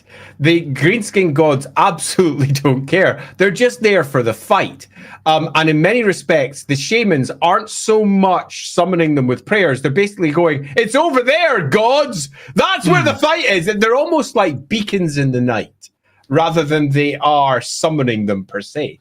And then the gods turn up and wallop in the area, go, yeah, there's a fight, oh yeah! But the big problem with that being that they're Gork and Mork. The goblins and orcs will also die in this potential mess. They're not friendly gods. They're all about crumping. No, it's some of the spells, when you read like what's happening lore-wise, they're super funny, of like the whole thing of like Gork or Mork like reaching down, like these big hands reach down, they just pick up a handful of greenskins and throw them where the fighting is heaviest, and the greenskins are like, yeah, as they just get like flung into probable death. And of course, so much fun.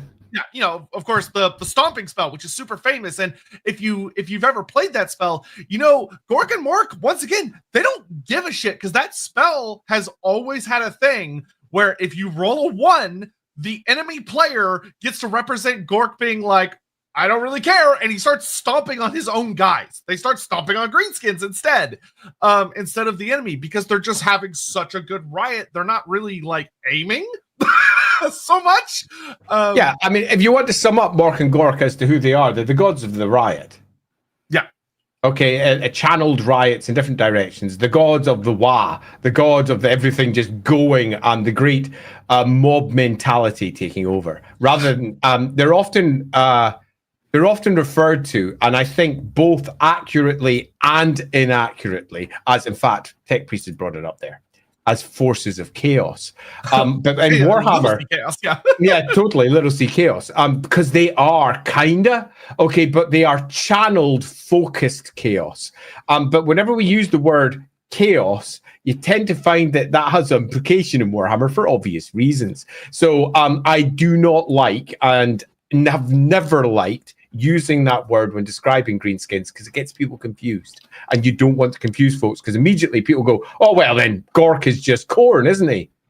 No. Yeah, one of the things that I find super interesting as well, when we're talking about like the relationship between them and the shamans, is how we don't see them giving traditional divine gifts to their most favored servants.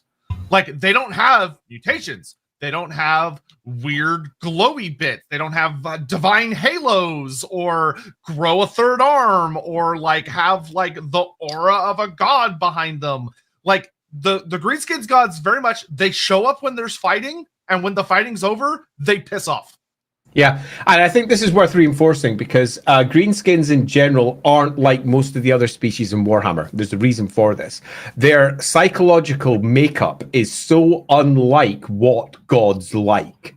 Their psychological makeup is so focused on individual stuff that is not the Chaos Gods, that the Chaos Gods find them almost impossible to interrupt. They don't have that deeper imaginative thinking. We've discussed this before with the ogres, but orcs don't fall to chaos in the same way that other species do. And that means that finding mutant orcs, even when they're getting exposed to chaos stuff, is rare. And this comes right from the original description of the orcs as presented in the Freebooters books. Here we go, Wag the Orcs, where they very clearly mark it. Orcs don't fall to chaos, unlike all the other species in Warhammer 40k. They just don't do it. You still get mutants because, hey, that happens. But those mutants are still orcs. They are on the orc side, not chaos side. And they've got some really weird boys back in those early days, but they are very much still orcses that you can use with orky armies. And that's, I think, a clear thing that was, again, just ported straight over. We don't get Warhammer orcs that fall to chaos. Why is that? Because their own gods do everything that they need. There is no temptation from chaos. There's nothing that chaos can offer that makes them go, oh, yeah, lads, you know, maybe we should do a bit more of this, wah.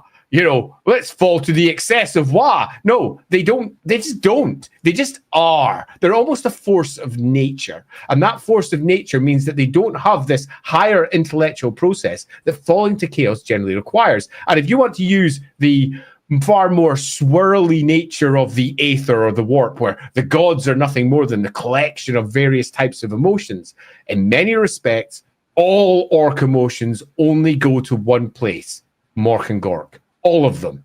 And they don't fuel Khorne or Slanesh or Nurgle. They don't fall to despair, even when they're in one of their grumps, sitting down going, oh, I don't know about this, boys. That's about as far as it gets for them. When they are going full-on horror combat, such is their rage and such is their channeled nature of their bestial, I suppose, focus, that it never hits Khorne. Khorne, it needs more than just simply rage. There's more going on there. And the orcs all go to Gork and Mork. And if you go with that particular theory for the warp, and that is fascinating when you actually see the impact that they have here in the good old Warhammer world. And it also gives a relatively core story for why Gork and Mork went there to begin with. It required the orcs to basically warg it up to begin with before they arrived. Yep. All right. I'm going to do some more super chat stuff, and then we're going to get back into another topic. Magnadoth, we did get it. Yeah, we did get it. My thing was a little weird, but we did get it. Yeah, it's okay. I caught it for you. Dumbass. So overall, Gork is more orky and Mork is more goblin-y. However, it's weird that some goblin cultures have additional gods like the Bad Moon and Spider Orcs, but orcs don't seem to. Yeah, I mean, there are orc cultures that Imagination is largely where it goes. So if we take everything that I've just discussed here, and I say all of it goes to Gork and Mork, yeah? Goblins got repitched over time. To begin with, it all went to Gork and Mork. But as goblins got developed, and we got lots of different types of goblins, and then the justification for these different types of goblins were then sort of moved into place. And they went, yeah, but they're worshipping a spider god or the Bad Moon or whatever. Or the evil sun. That turned into goblins also having more imagination and effectively forming different gods within the great swirl that is Gork and Mork. They do have a pantheon. It isn't really weird. It makes sense within the established form of how Warhammer gods work. So I don't think there's any particular problem here. And it also creates a very clear idea for why only Warhammer has it over 40k, because of the way that the Warhammer world works. Yeah. That being said, there are some orc groups that do have like a slightly broader pantheon where you have things like the Evil Sun is really common among certain Badland groups because they're out in the sun and it sucks and it hurts and it drives them and it's evil. it's a presence that is to be feared. But I want to bring up Hugh Milner's comment just because I like it. Khorne requires surrendering to the rage, but orcs never resist it in the first place. Yeah, there is that need to effectively make a step and go too far. And the orcs don't go too far. They just are. Yeah, the only time an orc goes too far is when they just have too much wah and then they just blow up. So, any wish to invite TS? TS is the best. Perhaps the Rookery. So, Hendrik, funny. Given that I'm the CEO of the Rookery. Yes, TS is the best. I love TS. He and I used to call almost every week for a good chunk of time, particularly during Warhammer Fantasy Roleplay days. I love TS deeply. I haven't spoken to him for a very long time, though. I have no idea whether he would come on. I could always ask him. There you go. Make sure to remind Andy at some point. Veritas, in AOS, I have a small church to Gork and Morka in a human city, and what they do most of the time is hunt monsters for fun and throw giant parties. For a human's interpretation, I think that works great. I'll just leave it there. There's some other stuff I can say related to AOS, but it's not important for this. Take matter. I like to imagine Gork and Mork sporadically breaking into various Chaos Deities' realms and running amok before vanishing as quickly as they appeared. Yes. That's what they should be doing in fantasy. 100%. There should be, whenever a great Wa goes, Gork and Mork should be having that Wa equivalent on the other side. Whilst we have great detail of the great wars between the greatest gods, particularly because there's almost a fetishization of just those gods amongst some writers because of how important they became, particularly to the 40k setting. In the Warhammer setting, Gork and Mork should very much be brought into that whole debacle, really, the great fighting that is happening over on the divine realms rather than the mortal realms. And they would have greenskins. All the greenskins that are dying there are coming right into the etheric side and joining it. Greenskins have got a belief system where they believe that if they basically Gork and Mork it up, they will keep on fighting by Gork and Mork's side forever. That is a core component of greenskin belief. That's one of the reasons why they just keep on plowing on. They don't care because their war never really ends. And that is what happens on the etheric side. They should be fighting off against chaos gods and anything else they can get their hands on, plunging down into Tal's realm and having themselves a right old party through what's going on down there, diving into the hunting realms of Ulrich or whatever else it might be. I think this is a core component of the myth that is sort of missing. And it's not just missing from the greenskin side, it's missing from, say, the human side or the elf side, where their gods are being impinged upon by what is an invader. Very much an invader. The arrival of Gork and Mork on the scene fucks things up. And I think if we were building a proper story for the Cataclysm, part of that story would be the rumbling of the world when Gork and Mork arrives and finds out that they can manifest. Fucking right, Azurin's going to say, "Oh, God's out." Because that would be terrifying. He would shake the very world to its core, the pair of them. So I think there's definitely something fun there that could be played with. But yes, you're right. Dank Matter, 100%. Yeah, something that Andy said that I want to reinforce is that one of the big criticisms that I would actually level at Warhammer Fantasy writing is that when you read through all the histories of the Waz, it's very much from a very kind of bland, physical, well, not bland as in boring, but bland as in it's a very physical, dry telling of what happened. Yeah, it's mundane. And what they should have done is they should have included a lot of little things about how the Greenskins actually retell the stories and how they retell Gork and Mork's involvement. Like the story of Grom the Paunch invading Ulthuan should have had elf gods getting in punch-ups with Gork and Mork and him like grabbing and shaking the island. And that's why the island... having already slapped down the Empire's gods, they're popping over to the elves because the Empire wasn't hard enough for them. You're useless. Grom got bored. He just hung around in Nuln for a while going, this place is shit. We've kicked in Sigmar. It's time to go over there and kick in some elf gods. Yeah, there's cool stories in here that the orcs almost certainly would have that are never touched upon because no one's really thought about the greater metaphysical truth of what the orcs are. Yeah, because it should be that what the Greenskins are doing in the physical realm reverberates into the etheric realm and causes things to happen. It's not just a story. There are things actually happening. And unfortunately, writers just kind of forgot, I guess, about Gork and Mork, because if you read through the editions, you basically will get one page where there's like a paragraph or a little side note that says Gork and Mork, and then you read it. Yeah. And then when you get to the magic item section, there's some mention of them, and that's it. They don't exist otherwise in the book. Yeah, it's sad and slightly upsetting, but there's a reason for that. It's because the war game is focused on what's important for the war game, not orc culture. But sadly, the only place where we get proper orc culture is in all the early lore for 40k. 40k does it. Go read it. I recommend popping out those ancient books. They are right from the early 80s, I mean, the late 80s, early 90s. Well, we should say ancient 40k. Yeah, and it's old 40k at that, but it is worth having a look at because you go, I know all of this. Yeah, sure, all the orc tribes and how they work in 40k are different to Warhammer, but the core myths, the core stories, they're all stuff you'll just go, oh, right, yeah, this is what Warhammer is. Funny. So yeah, worth having a quick look at. Yep. What are your thoughts on purple orcs?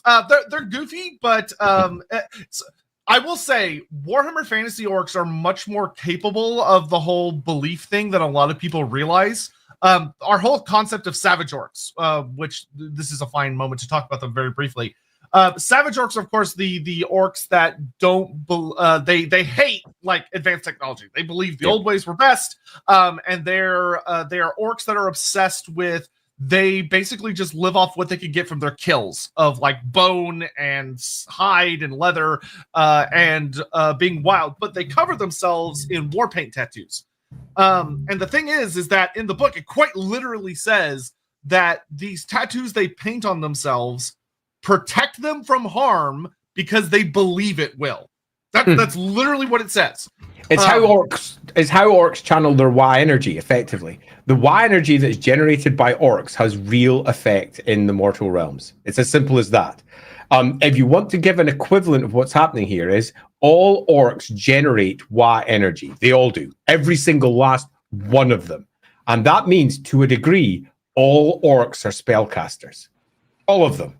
And they can change the material realm around them. And the more orcs there are, the more they can do. And some of the orcs are so super sensitive to it that the gods themselves get channeled through them. That's our equivalent of our shamans. But all orcs are basically capable of, if you go into Warhammer fantasy roleplay side, of channeling to a degree, but they don't have the control of it that wizards have. Wizards can control their channeling, create spells using words. Instead, they are entirely bound by their culture, by their belief systems. And that expresses as real world effects around them because they absolutely believe it. In the same way that in 40k, red ones go faster, and they do.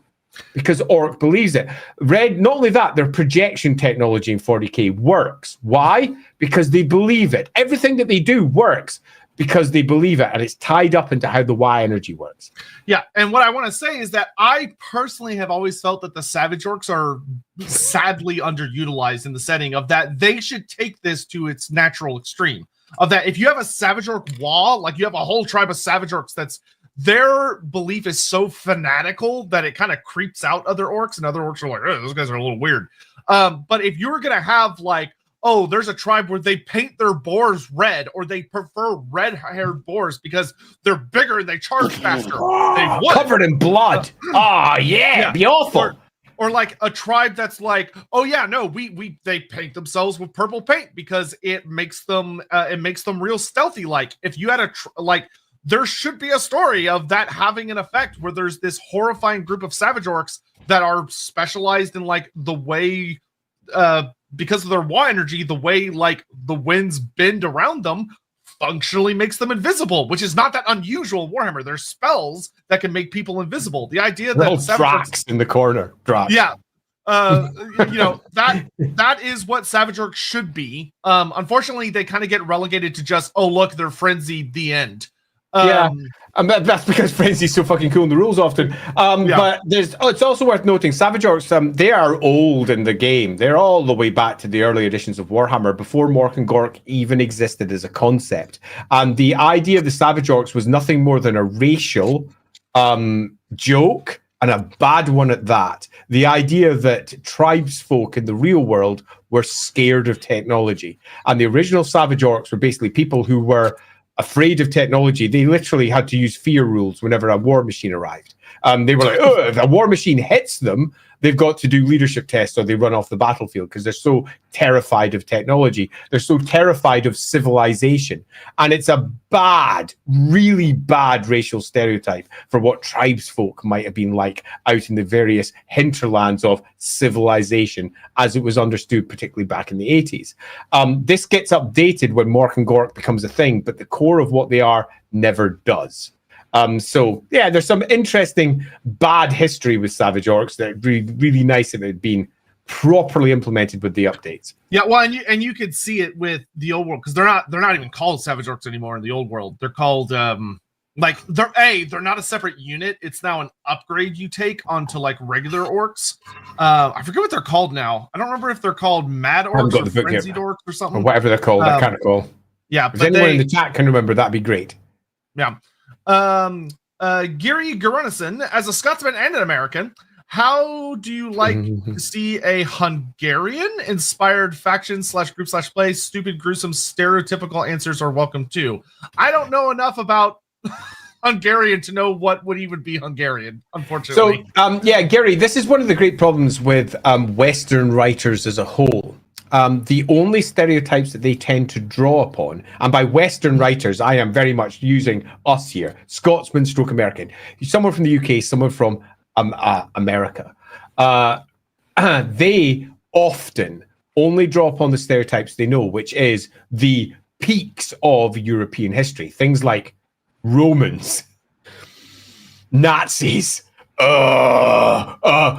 maybe the French, and they really don't have much of a grasp of the deeper European history, Magyars and what they did or whatever. They've no idea of the different groups of people that came through their great histories or the great individual countries and everything that they did. Meaning that when it comes to doing something like this, the vast majority of the writers don't know where to start. And I would do nothing but insult you if I gave my really weird, twisted Hungarian view. And I'd rather not do that because I don't want to look like an idiot. And much like Sotek suggests, I don't know enough. But I certainly feel that if I were to sit down with somebody who did know enough, we could build something exceptional using it as a source. Yeah, what I would say is that my favorite thing is to sit down with someone that is from and is very educated on a particular place and being able to say, all right, I know Warhammer, you know this thing, let's go on a journey and see what happens when we meet in the middle. And it's fun. In fact, I just did a PDF that was almost exactly that, about a unique set of hedge folk over in Britonia. And that was using all the ideas of someone who was, I don't want to out them. Go read the PDF if you want, but they've got all of the necessary knowledge, okay, and history to really bring some unique ideas into what could be a French and other people inspired background for these unique people. And we released that for free. You can go check it over in the Lawhammer blog if you want. It's like a 19-page PDF with a whole bunch of cool new pieces of background in it about the Demilier families. And it's super fun, but I would never have written that, ever. I, in many respects, didn't write it. He may have been writing in a third language, his English, and I may have rewritten it all so it made sense in English, but all of the ideas, the core ideas that are in there, are all his, and they are not what I would have built. And I think this is something that, if we were doing this, I would want to do it with someone from the local area. They are the ones who are going to come up with all the cool ideas and the stuff I've never heard of and go, yeah, that sort of shit needs to be added. I've got the skills to turn it into good English. I've got the skills to turn it into good Warhammer background because I know the rest of the Warhammer background, but I don't have the skills to do this. Yeah, just go watch our Koresh stream or our creating a Warhammer God from scratch stream and how people in the chat were throwing out ideas from things that they were knowledgeable about, and we created something like really fun and fascinating. I like to think, I think if you're a big Warhammer lore person and you're wanting to do something like this, you should think of yourself more as working with someone to translate things into Warhammer as opposed to creating everything yourself. Yeah, agreed. Doomlord of Malal, how would Greenskin Wolf heavy tribes view Ulrich? That's a great question that they don't explore. The wolf tribes of the Wolflands, in particular, and the various Goblin Wolf Riders, they have concepts of like a primordial wolf that's mentioned in a few for some around like Gatilla the Hunter and other various special characters. And they would, because the Ulrican tribes, which supposedly followed Ulrich to the old world, came from like up in the eastern steppes. So they came down through where the hobgoblins are, who use giant wolves, down through the Wolflands area, where there are giant wolves, into the Empire, where there are also giant wolves. So they would almost assuredly have understandings and myths of what Ulrich is, and great epic sagas about from the Greenskin perspective, the incredibly awesome battles and hunts between Gork and Mork trying to wrestle down and break the wolf god, and how that's gone over the course of history. But that's not something that's been explored within the setting. Yeah, I broadly agree. This is something that's not been explored. But if you want to put it into its simplest terms, crump him. Yeah, crump him. Or, if I were writing it, maybe going into an idea of like that Ulrich had pups, and one of his great god pups was taken by Gork and Mork. Sure. And something happened there. Scarfist, Punchington. Very nice. Welcome to a stream that's definitely about you and your gods. Look at that! Look at that picture. Thank you guys for all the nerdy fun you put into the world. Anyway, headcanon. The Bad Moon in Age of Sigmar isn't Morslib, but the realm of wow. I will tell you that in Age of Sigmar, it is not Morslib at all, not in the slightest. It's really, really, really not. It is the literal story behind it is that it is like a great satellite, like great moon that Gorkamorka took a big interest in and tried to eat. And when he bit into it, it was so tough and like powerful that it broke one of his tusks. And he was like, ow. And then he like threw it. And by him doing that, and when he got wounded by it, his like godly essence leaked into it and it became sentient. Sure. And it's a whole weird fucking thing. But although it's based on Morslib, because in Warhammer Fantasy, Morslib and the Bad Moon are the same thing. In AOS, they're very, very different. Morslib does not have a true descendant, but the Bad Moon does. If the concepts got pulled apart in AOS. Yeah. Donovan, the comment about Jurassic Park trolls reminded me. If you want a weird as hell prehistoric creature to add to Warhammer in your own universes, I would recommend the Mine Taster Hexagonalis. Don't know that one. Might look that one up later. Sidgemeister, do you prefer your Foot of Gork booted or bear? So the tabletop had it as bear. Always. Total War Warhammer actually went with booted, which was very controversial for anyone that wasn't around when when Warhammer 1 came out. Personally, I've come around to I think it should depend on the tribe and how the tribe like actually has their own aesthetic. I think makes it fun. So like a Savage Orc tribe would have bear, but like a big, more traditional group of orcs with like lots of black orcs and stuff might have a booted one. Because I think that could be like a fun way of showing how Gork and Mork is interpreted differently and might manifest differently depending on the tribes. But in the lore, it's always bear. Bear. Skylar Martin, should greenskins corrupt or change the land around them due to Wa energy, similar to how dark magic does? No. I would say no, because it's not dark magic. No. It has nothing to do with dark magic, which both chaos and vampires do. And we don't have Dar. There is no Dar here. The Wa energy appears to be rather sympathetic with the world, not antithetical to it. The Wa energy doesn't make plants die. It doesn't make things go weird. It doesn't mutate. Wa energy does nothing more than excite orcs and get them going even more. So the answer to this is, I think, clearly no, Skylar. Mm-hmm. Bermatel, you're back. Shun is signing again. Oh, wow. I didn't realize we had taken the light out of your life. Evil sons. Yeah, we'll watch later today. Family event, meh. Complete derail. Any chances for Khalid or other Toon King topic in the future? Yes. Yeah, absolutely. Especially Khalid, because she's cool. Yeah. Tablam, here to represent my Dawi fans who are too busy writing you into their books for choosing this over their Falea. We didn't choose shit. That was y'all, not us. We had no impact on that. You whatsoever. voted, not me. Also, Andy, I love you, but now I can't stop reading conspiracies into the smallest things or phrasing. You damn Lord of Change. Yeah, well, that's what makes Warhammer fun, and for me, it's one of the things that keeps me coming back. For those of you who've watched Lawhammer, you'll know it's full of all sorts of weirdness, all of which could be true in the lore, most of which is nonsense. But one of the reasons I've done that is because every time I've played Warhammer, to keep it interesting, a big long campaign that's lasting more than, say, 6 months or a year, I have changed the metaphysical truth of what this version of the Warhammer world is going to be. And I can do that because the lore is so, let's say, contradictory, and has so many holes in it and has so many weird stuff. And that's to its benefit. It's one of the reasons why writers love it, because they can come in and write something of their own within it. And Lawhammer, in many respects, is that. It's writing something of our own within the Warhammer world that is so very different to everything else offered. So, yeah, I think it's great. I am a damn longer change, and I love it. Also, I'm going to grab this one real quick so I don't miss it, because I did see your super chat, Arda. First time catching you live. Welcome. I meant to send this message to my super chat. How would you compare the Greenskins' understanding of technology to 40k orcs? So, understanding is a funny way to put it. That they're probably not that dissimilar, to be honest. But the fantasy Greenskins do a lot less with it.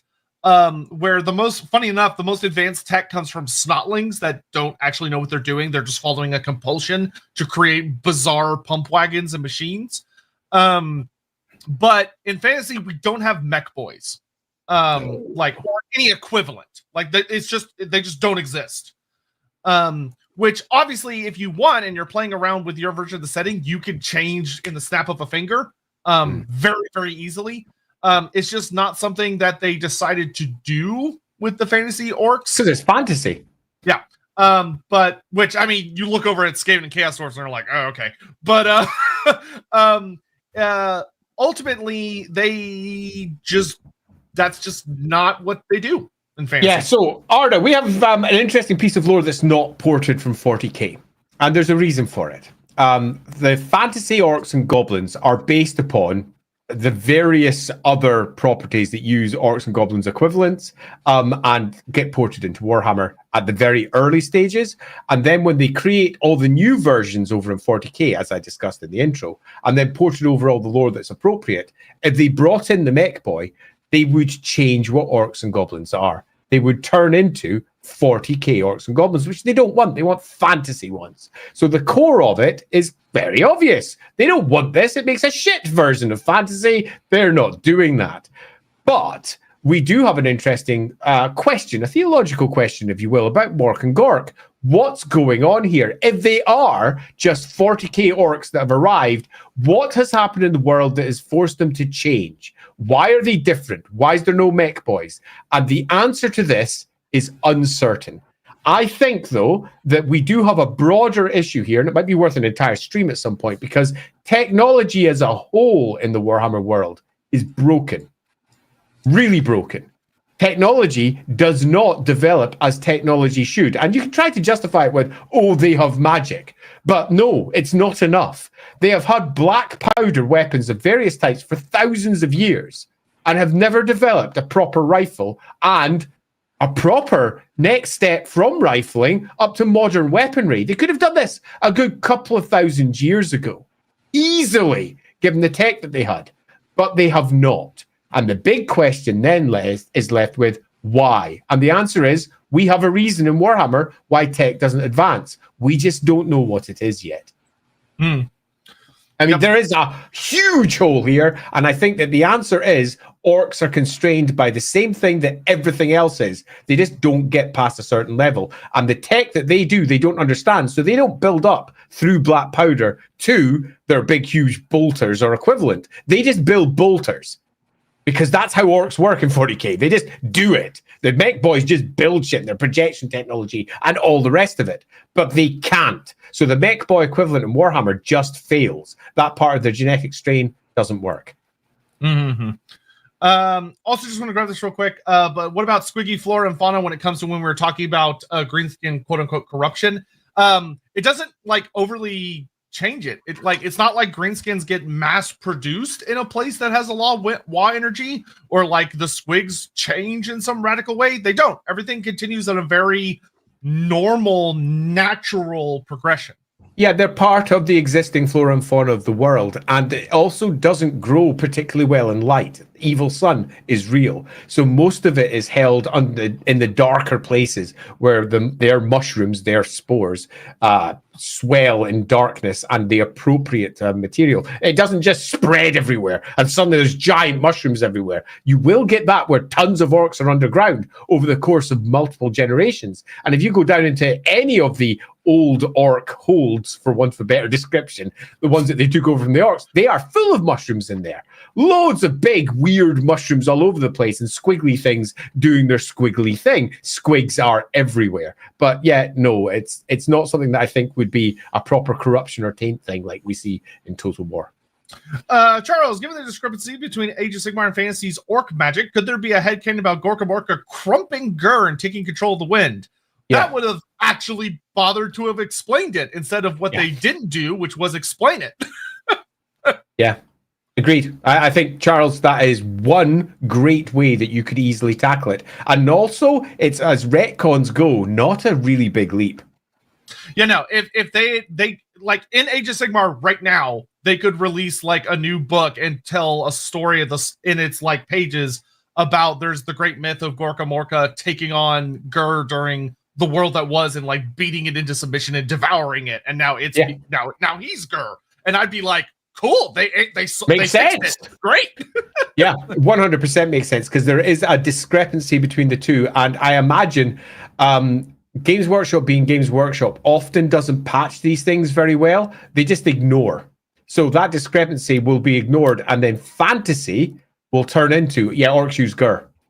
That's more likely, I think, than them fixing it in a way that allows both of them to be discreet. Luckily, they didn't do in the old. They didn't. I was really happy too. So luckily, they didn't do that. But it wouldn't surprise me if that doesn't come in a one or two editions down the line. They just consolidate, because they often do. Which one is Gork and which one is Mork? Discuss / fight amongst yourselves. So we discussed this earlier. As much as everyone loves this meme, myself included, it's really just a meme. They are noticeably different from one another. Yeah, Gork is big and boshy and also cunning behind it, where Mork is cunning and clever, but also boshy behind it. Yeah. It's kind of like with IRL twins, where if you don't really know them that well, you can't tell them apart, but once you get to know them, you know which one you're talking to. Sebastio, did the old ones use the same base template to create elves, dwarfs, humans, ogres, and halflings, as the old ones seem to reuse anything they can? If true, are humans and all others elfoids? I would say no, but it is an argument that could be, like, they're all mammalian creatures that have some similarities in that, like, they have flesh and a general same bone structure and things. So there does seem to be like a vague template behind it, but when you get into the nitty gritty of how they like function, as far as like what are their interactions with like magic and various other things, how long they live and all these things, they're so hysterically different. We're like, I mean, think of like our world, right? And how actual evolution works, and like how we're not that necessarily different from like certain kinds of fruit or plants. Like we're not that far removed. And I think that answers your question. Yeah. So things like this are always fun theory crafting, but they are largely that. We do, however, have clear instances in the lore where each one of these species is described as being uplifted. That's not born from the same template. It's uplifted. So the old ones come along and they take the proto-elves, the proto-dwarves, the proto-humans, proto-ogres, whatever, and they turn them into something that's different to what they once were. And each of these species are then consolidated as a new type. And this is ancient lore and more modern lore. So I think the answer to this one is, for as much as it could be fun to theory craft, as it stands, no. Tommy says, this is something Games Workshop would never do, but it would be interesting if orcs in the old world tend to use boys, but in other areas where armies are more mixed gender fighters like Cathay, they don't, because they've adopted and stole it from other nearby cultures. That would be fun. You're right. They would never do that, but that would be fun. Yeah. I definitely think there's something potentially in that, but yeah, I don't see it ever happening. Yeah, that hypothetically, that could be something I could see, like maybe the role-play game tackling one day, but it would never show up. That's a little detail. Yeah, it would never show up in like the battle game. I mean, it might be tough to get that past approval if it wasn't done well. You would have to write it in a fashion that really felt greenskin and orky, and it really supported them without collapsing into what appears to be nothing more than weird gender politics. Never forget, we still have big titty orc cheerleaders in Blood Bowl. That's still a thing. Yeah, it's still canon. So in the multiverse, we still have lady greenskins. Damn straight we do. Cole Patterson, well, orc women would clearly be femboys and laddies. That's good. That's actually very funny. Tyrant, how much of Greenskin society is subterranean? A lot. A lot. The mushroom thing, they've leaned more and more and more heavily into. So they like to be places where the evil sun can't get to them. So underground, under dense forest canopy, beneath holds in the mountains, they're very, very often underground. Yeah, and I like it. It creates a new dynamic for the species. There's a lot of people out there that don't like greenskins being fungus based.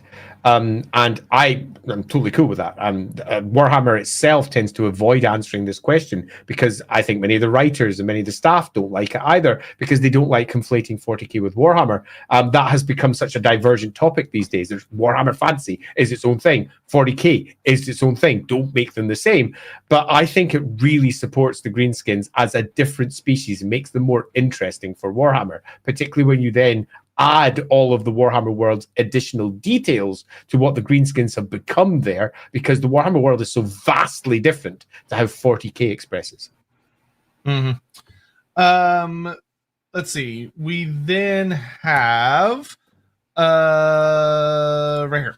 Magladroth, can a human lead an orc tribe by basically defeating the war boss and then taking his spot, going on raids, etc., or is he not green enough? To my knowledge, this has never happened. Yeah, it's the sort of thing that would have happened back in 3rd edition Warhammer. And it has, there is I wouldn't call it relatively famous, but there is a fairly old, in the grand scheme of it, Black Library novel that follows a human character that does something kind of like this. There's this really, really cool woman character. It was a book surprisingly ahead of its time who ends up becoming like a big hunter for an ogre tribe because they take her in as a baby, but they do it with ogres, not with orcs. Yeah, I mean, but I this is a tough ask. This probably should have been a thing at some point. I mean, this is a little bit like looking at, say, what Diganob became for Gorka Morka, where you've got the human tribes that effectively follow and ape the greenskin tribes. But strangely enough, none of the Diganobs really lead the greenskins because they are weak little humans by comparison. They're never going to be able to survive the cut and thrust. They might kill a single orc war boss, but the next orc that comes along will almost certainly kill them. The chance of this becoming a thing is next to nil, and the big issue is they just won't get what it is to be orky. They don't have Wa energy moving through them. No one would follow them. It's just not how orcs work. There would be no interest in them. Just because you killed their war boss doesn't mean that you can lead them now. That's not how they work. You're not a greenskin. So I think the answer to this is just no. Yeah, I will say... You could build a story that says yes, but the general answer is no. I would always advise keeping it as a no, because what would happen if you ever made this a yes is someone would immediately turn around and say, oh, this Chaos Champion of Khorne is now an Orc Wall Leader. And now you have Chaos. Exactly. That's immediately what would happen. Yeah, because and if that was the case, then it would have happened, and it hasn't. Just no. It's no. Yeah. No. Now we do have the fun story of Little Gork, who was a giant that got hit in the head so hard that he started believing himself to be actual Gork, and makes goblins paint him green, and he leads a bunch of greenskins around as a big tribe, but he's a giant. So it's also kind of funny in a weird way, and funny often works for greenskins over, say, Cord. Yep. Still loading. Could Gotrek and Felix have walked on a planet between fantasy and 40k? Sure, why not? Yeah, if you want to merge your games like that, go wild. I've done it in the past. It's fun. Okay, that actually, out of nowhere, still loading, that gave me a super cool, like, zap to my brain of what would be a really cool story if I was doing some greenskin culture stuff, would be the greenskin should have a whole myth about how, like, the reason why the Bad Moon is green and the reason why the planet Verdus is green is because Gork and Mork have stomped on it. And, like, it was, like, places they've stomped on their way to where they currently are.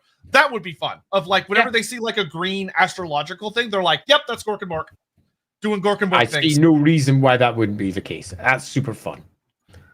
Mornington Crescent. Orcs get bigger the more they fight, the more they're infused with Wa energy. Isn't that just the mark of Gork/Mork? Wouldn't that just mean the pair are Wa? So my counter argument would be it doesn't require the divine effect, which is Wa energy, in order to accomplish. This is a natural part of greenskin life. It's like saying, well, if a lobster gets bigger over time as it keeps eating, or a crocodile, doesn't that mean it's blessed by the crocodile god? No, that's just what they do naturally. Yeah, this is part of orc physiology. This is not necessarily divine involvement.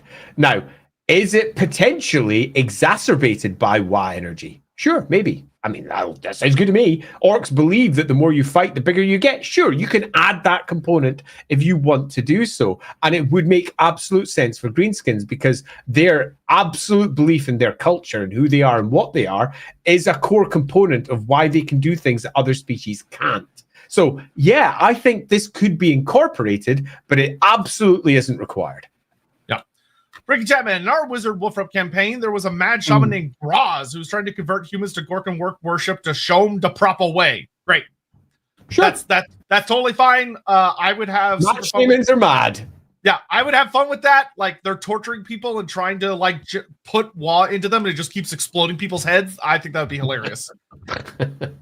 Oh, no. Donovan, off topic, but something that slightly puzzled me. Slanesh is the chaos god of excess, but the other gods also pitched as having excess their area. Does the excess other stuff also feed Slanesh? Yeah. So gods have overlap. That's fine. Yeah, it happens a lot. Don't get caught up on it. Yeah, the classic one here is actually often not the chaos gods and how people like to discuss it, where they say something like this. Hey, look, Ulrich is all about war and bloodshed. And look at the bloody claws of Ulrich and the amount of blood involved with that. Surely that means he's just corn. No, overlap, and no, and no, and a whole host of no's. Now, we can get into a big, deep theological discussion as to why that isn't the case. But ultimately, the answer in the Warhammer world is no. In 40K, the answer is different. Yeah. And also, I will say that there are some writers out there who really want that to be the case. Particularly because it is in 40K as well. And for some writers, their theological discussions behind the scenes as to what is the truth of Warhammer has been port 40K, meaning that the Chaos Gods are the only real gods that exist, and all the rest of it is just mortal attempts to try and fight against those gods. Nathan Shaw, hey guys, long time viewer, first time catching you guys live. Hey, well, thank you. First of all, thank you. Second of all, welcome. Just want to say thank you for getting me invested into the Warhammer universe. Can't wait to see a video about my boy Keith. You've been called out, Sotek. I will say, there's something I want to say, but not yet. But things, and I'll leave it there. Things are happening. Donovan. So what you're saying is Gorbad's Wa were somehow tricked into believing Wyvern Gates. When I saw this comment, I was having a drink and I almost snorted coke out my nose. So if you don't know what this is all about, Gorbad Ironclaws, he does indeed send in some wyverns to open gates. Go watch the whole Gorbad story. Go watch the Gorbad stream. The whole story is stupid. But we had a lot of fun with it when we were discussing it. Yeah. The idea that there's just like some orc or goblin shaman that's like, the wyverns open the gates, all the guys, all the orcs are like, yeah, of course. Oh, yeah, that's going to work. Oh, love it. Cameo. Hey, Cameo. Welcome back, Andy. I'm uncertain if this is just an end times thing, but since Grimgor became the Gur incarnate, do either of you consider Greenskin to be more intelligent beasts or not really? So I will say this is an end times thing. It purely was just thrown in to set up the Greenskins as being the realm of beast species for AOS. It doesn't make sense with everything that came before it. It doesn't. And I think it can be easily justified. Easily. I don't think it's a bad idea per se. The Wind of Gur does work really rather well with greenskins. There is an awful lot of overlap here that can very easily show how they could be incorporated. And I can understand why someone would sit down and go, what we're going to do with the greenskins? We've got 8 wins. Gur, that's the obvious one, isn't it? Because it is. 100%.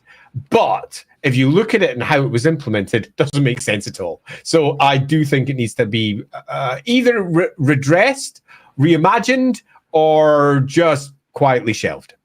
Well, let me shelved because Age of Sigmar, then redressed. Yeah. Donovan, why are the Bad Moon and the Black Pit on the Realms of Chaos maps? Could you make examples of the greenskin gods invading the realms of other gods? So, yes, would be the simple answer. We could get into a whole thing about the Realm of Chaos, but I'm just going to leave it at yes. Yeah, because it's not the Realm of Chaos. That's the big mistake. It's the Realm of the Gods. It used to be, in some versions of the lore, the Realm of Chaos only, particularly when you're looking at 40k. But when it comes to Warhammer, it's the Divine Realms. The Divine Realms where all the god shit is going on. And in the Divine Realms, you get the Bad Moon, the Black Pit. You get all of it. Now, as far as Chaos are concerned, it's just the Realms of Chaos and what they haven't necessarily conquered yet.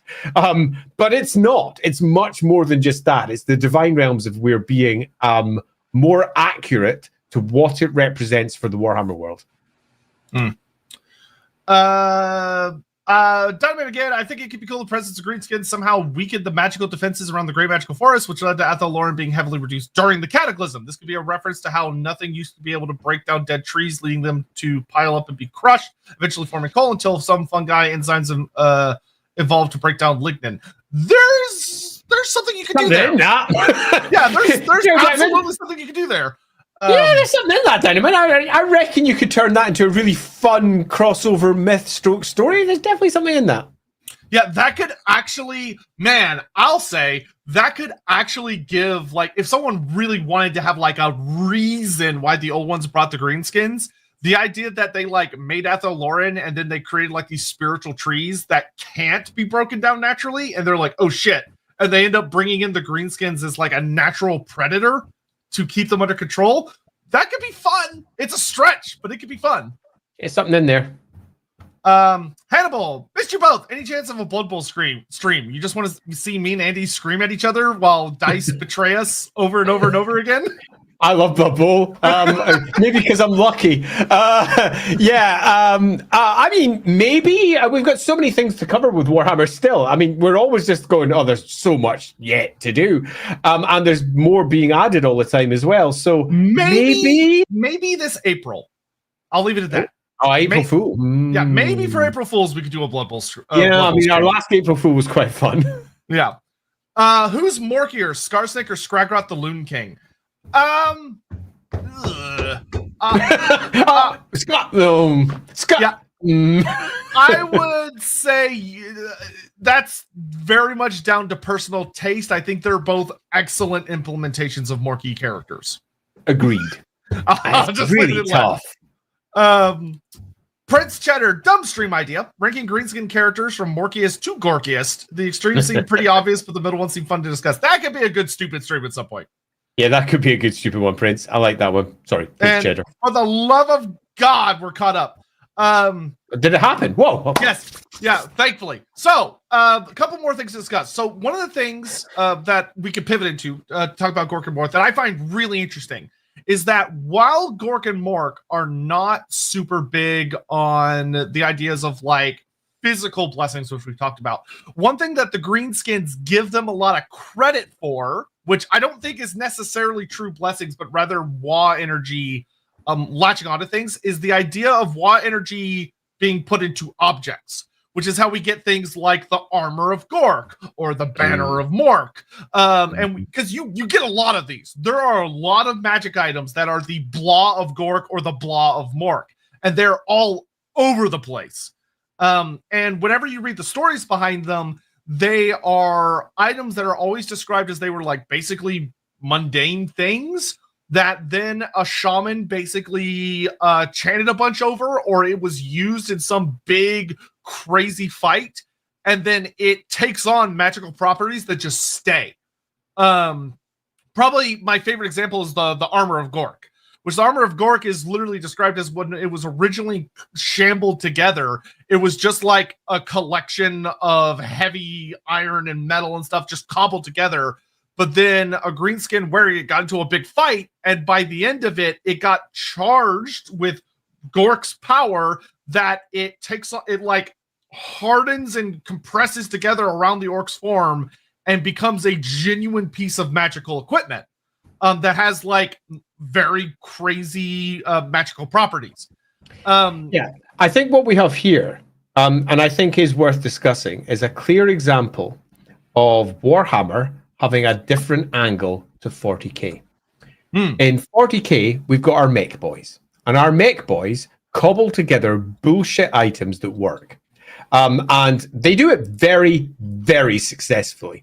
They create giant orc hulks that can somehow get across the heavens from one place to the next using weird warp field technology plus more, because that's how they're big field technology projectors. That's how they kind of work. In the Warhammer world, we do have an equivalent, but it's different. And the equivalent is magic.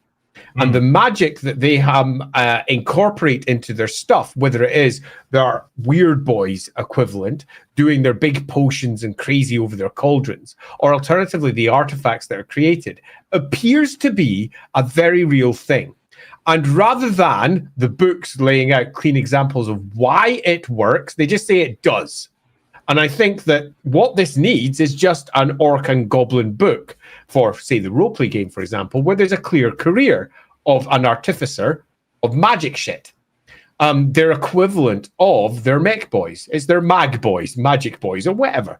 The ones who create shit, cobble away and make things that work. Bash the armor together and go, there you go, boss. That's going to work for you. Cobble together bullshit armor that goes out and is the fucking armor of Mork or the armor of Gork and kicks ass. And this is something that is sort of missing in Warhammer, but isn't.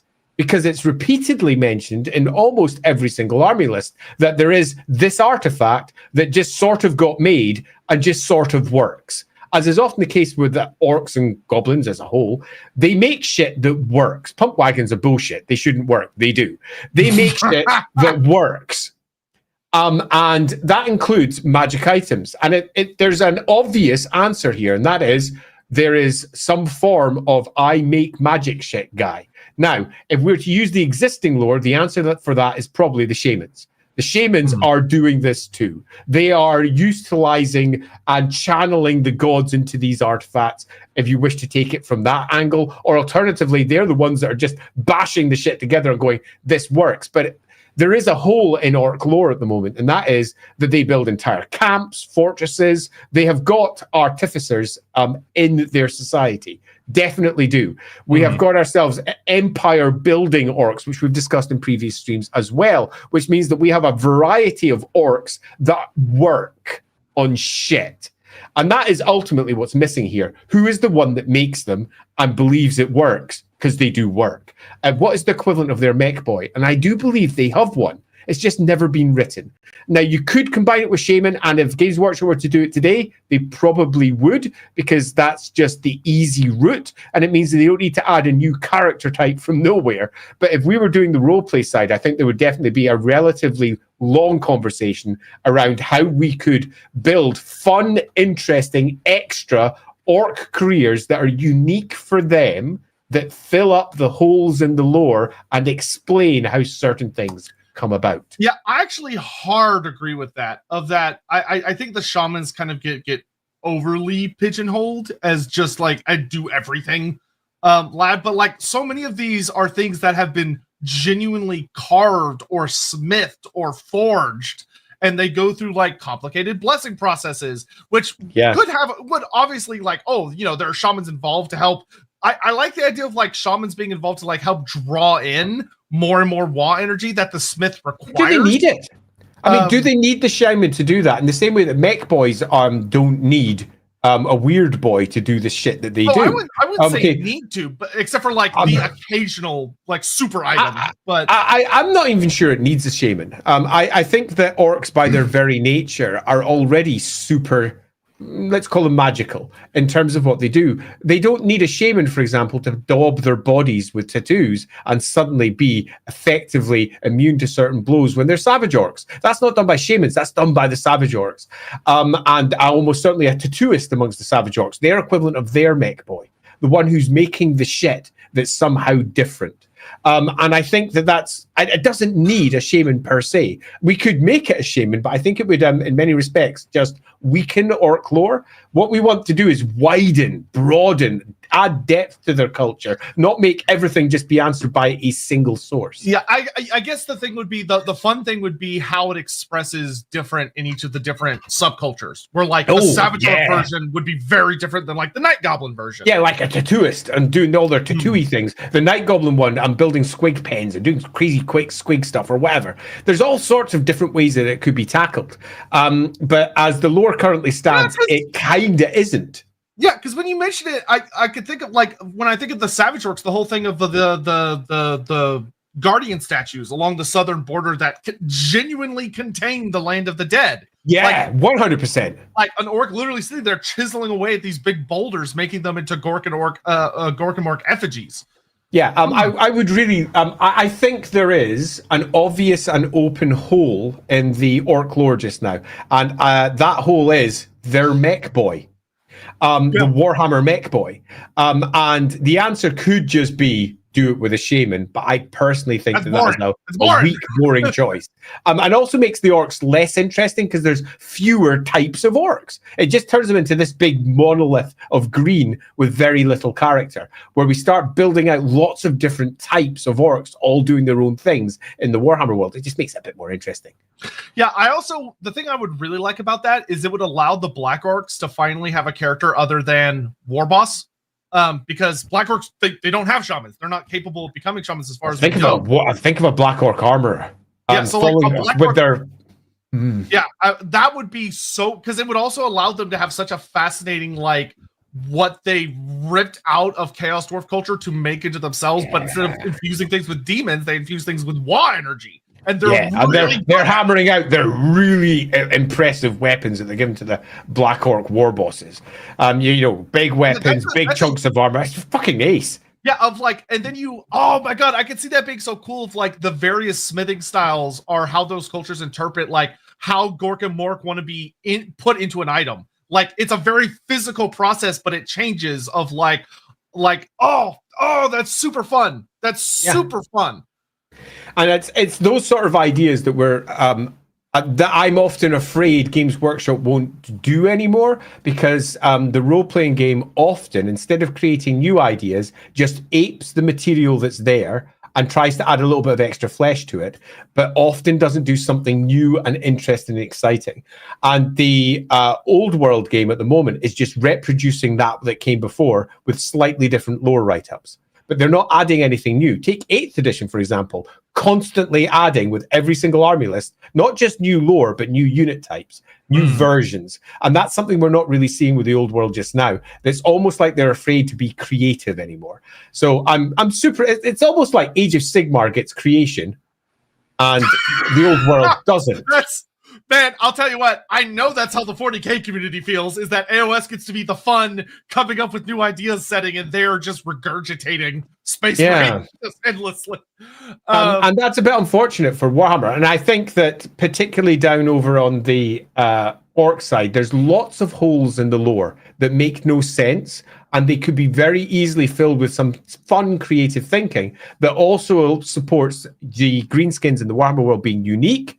And also, if you want to say that they come from 40K, also supports that tacitly without saying it out loud. God, yeah, I want that so bad. Like, because I just think of like the physicality of like the Black Orc ones are all about like cold smithing because they're so strong, and the cold smithing is required because of that extra violence is what brings Gork and Mork into it. Whereas like the Savage Orc is like, no, you have to hunt down the best beasts and use the biggest tusks and like the biggest bones, and their blood and using their blood chiseling. and various things and various mushrooms to get the proper tattoos that they think you should have as well. Their big bones and the tattoos that they're pushing on. The forest goblins are it's about like getting like the biggest Arachnarok venom and getting like the proper spider parts and like all this other stuff. It would be super cool. The Smite Boy, that's fun. Smite Boys is fun. Oh wow. Okay, I wasn't expecting the conversation to go there, but that was tasty. All right, let me get caught up on super chats real quick because a whole bunch of them just came in, and then we're gonna move on to two really, really big things, which is a Black Library story that actually featured Gork and Mork appearing, which is really fun. And then we'll of course talk about the rogue idols to pretty much finish us out because they're pretty important. Yeah. Fire Snake, a what if stream. What if Malekith had killed Marathi during the cult purge? That's a good one. Yeah, that's a good one. My problem with a lot of the early what ifs is that they're all elf stories. Well, because the elves have those stuff. Yeah, they really do, and the elves were so massively influential. But yeah, Fire Snake, that's a good one. Yeah, Hannibal, my ex dumped me on Valentine's Day. I'm so sorry. I'm not laughing at you. I promise. A Blood Bowl stream would help. I feel sorry for you there, Hannibal. That's a sad story. That's super rude. You shouldn't be allowed to dump people on Valentine's Day. So mean. Fuck me. I hope it wasn't by text, because that'd be worse. It's like, come on, you couldn't have made it one more day. Oh my lord. Down man, I just had a terrifying thought. A goblin shaman is caught in a dead end in a dwarf tunnel, and a bunch of warriors are about to charge him. Then he releases Curse of the Bad Moon down the tunnel. Imagine the first person POV of those dwarves facing the Total War version of that spell, zooming towards them down a confined tunnel.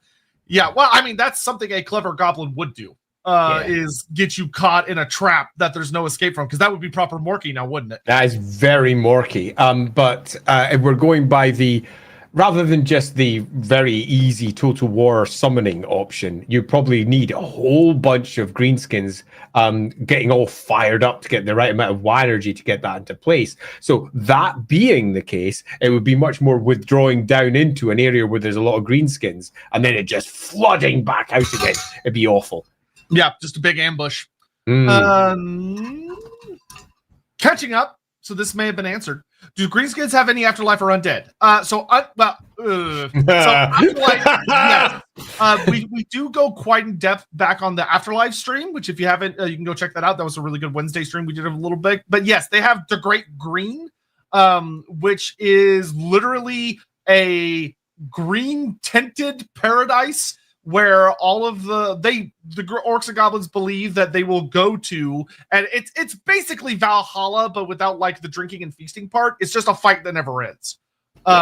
And Gork and Mork are there fighting. Yeah, fighting. And then they go off and kick in other gods and other realms too. So the answer is yes, they have an afterlife. It's one big, gigantic fighting party. And they get to join Gork and Mork and go fight other things. But there's one thing that orcs and goblins love fighting almost more than anything else, and that's themselves. Yeah. Here's my what if thing. Good, I can update this. I had to figure out where I put it. For undead, not through their own methods. Yeah, I mean there've been a couple of orc skeleton miniatures, for example, the big huge jawed skeletons. Oh yeah. Generally speaking, it takes something special to raise something that's not human. And it generally requires a more powerful magic, something different. But generally speaking, that seems to be the case. Although you'll find that some writers have just gone, yeah, no, we can just have a whole ton of undead orcs or undead elves.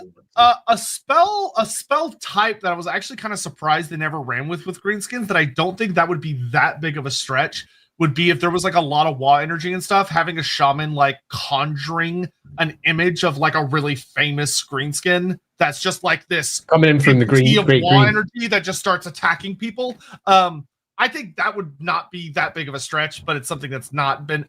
It was actually done in Mark of Chaos. Mark of Chaos, Mark of Chaos. there was actually an elite, there was a max tier spell that your orc shaman could cast where they would summon this big Wa energy guy that would just start punching people. Yeah, and I think that absolutely makes sense. Some connection to the Great Green would be for us. Bunch of unique, interesting spells, definitely worthwhile. There is nothing saying that you couldn't, for example, get a particular casting number, you get so many 100 points worth of orc character that arrives and kicks around on the battlefield for a turn or two. So, if it's the casting number goes up according to the cost of the character, but it only works on characters that are dead. And that would be a rare example of where the older army list, which included lots of historical characters, would actually be better because you could summon those back. Such a cool way to handle that.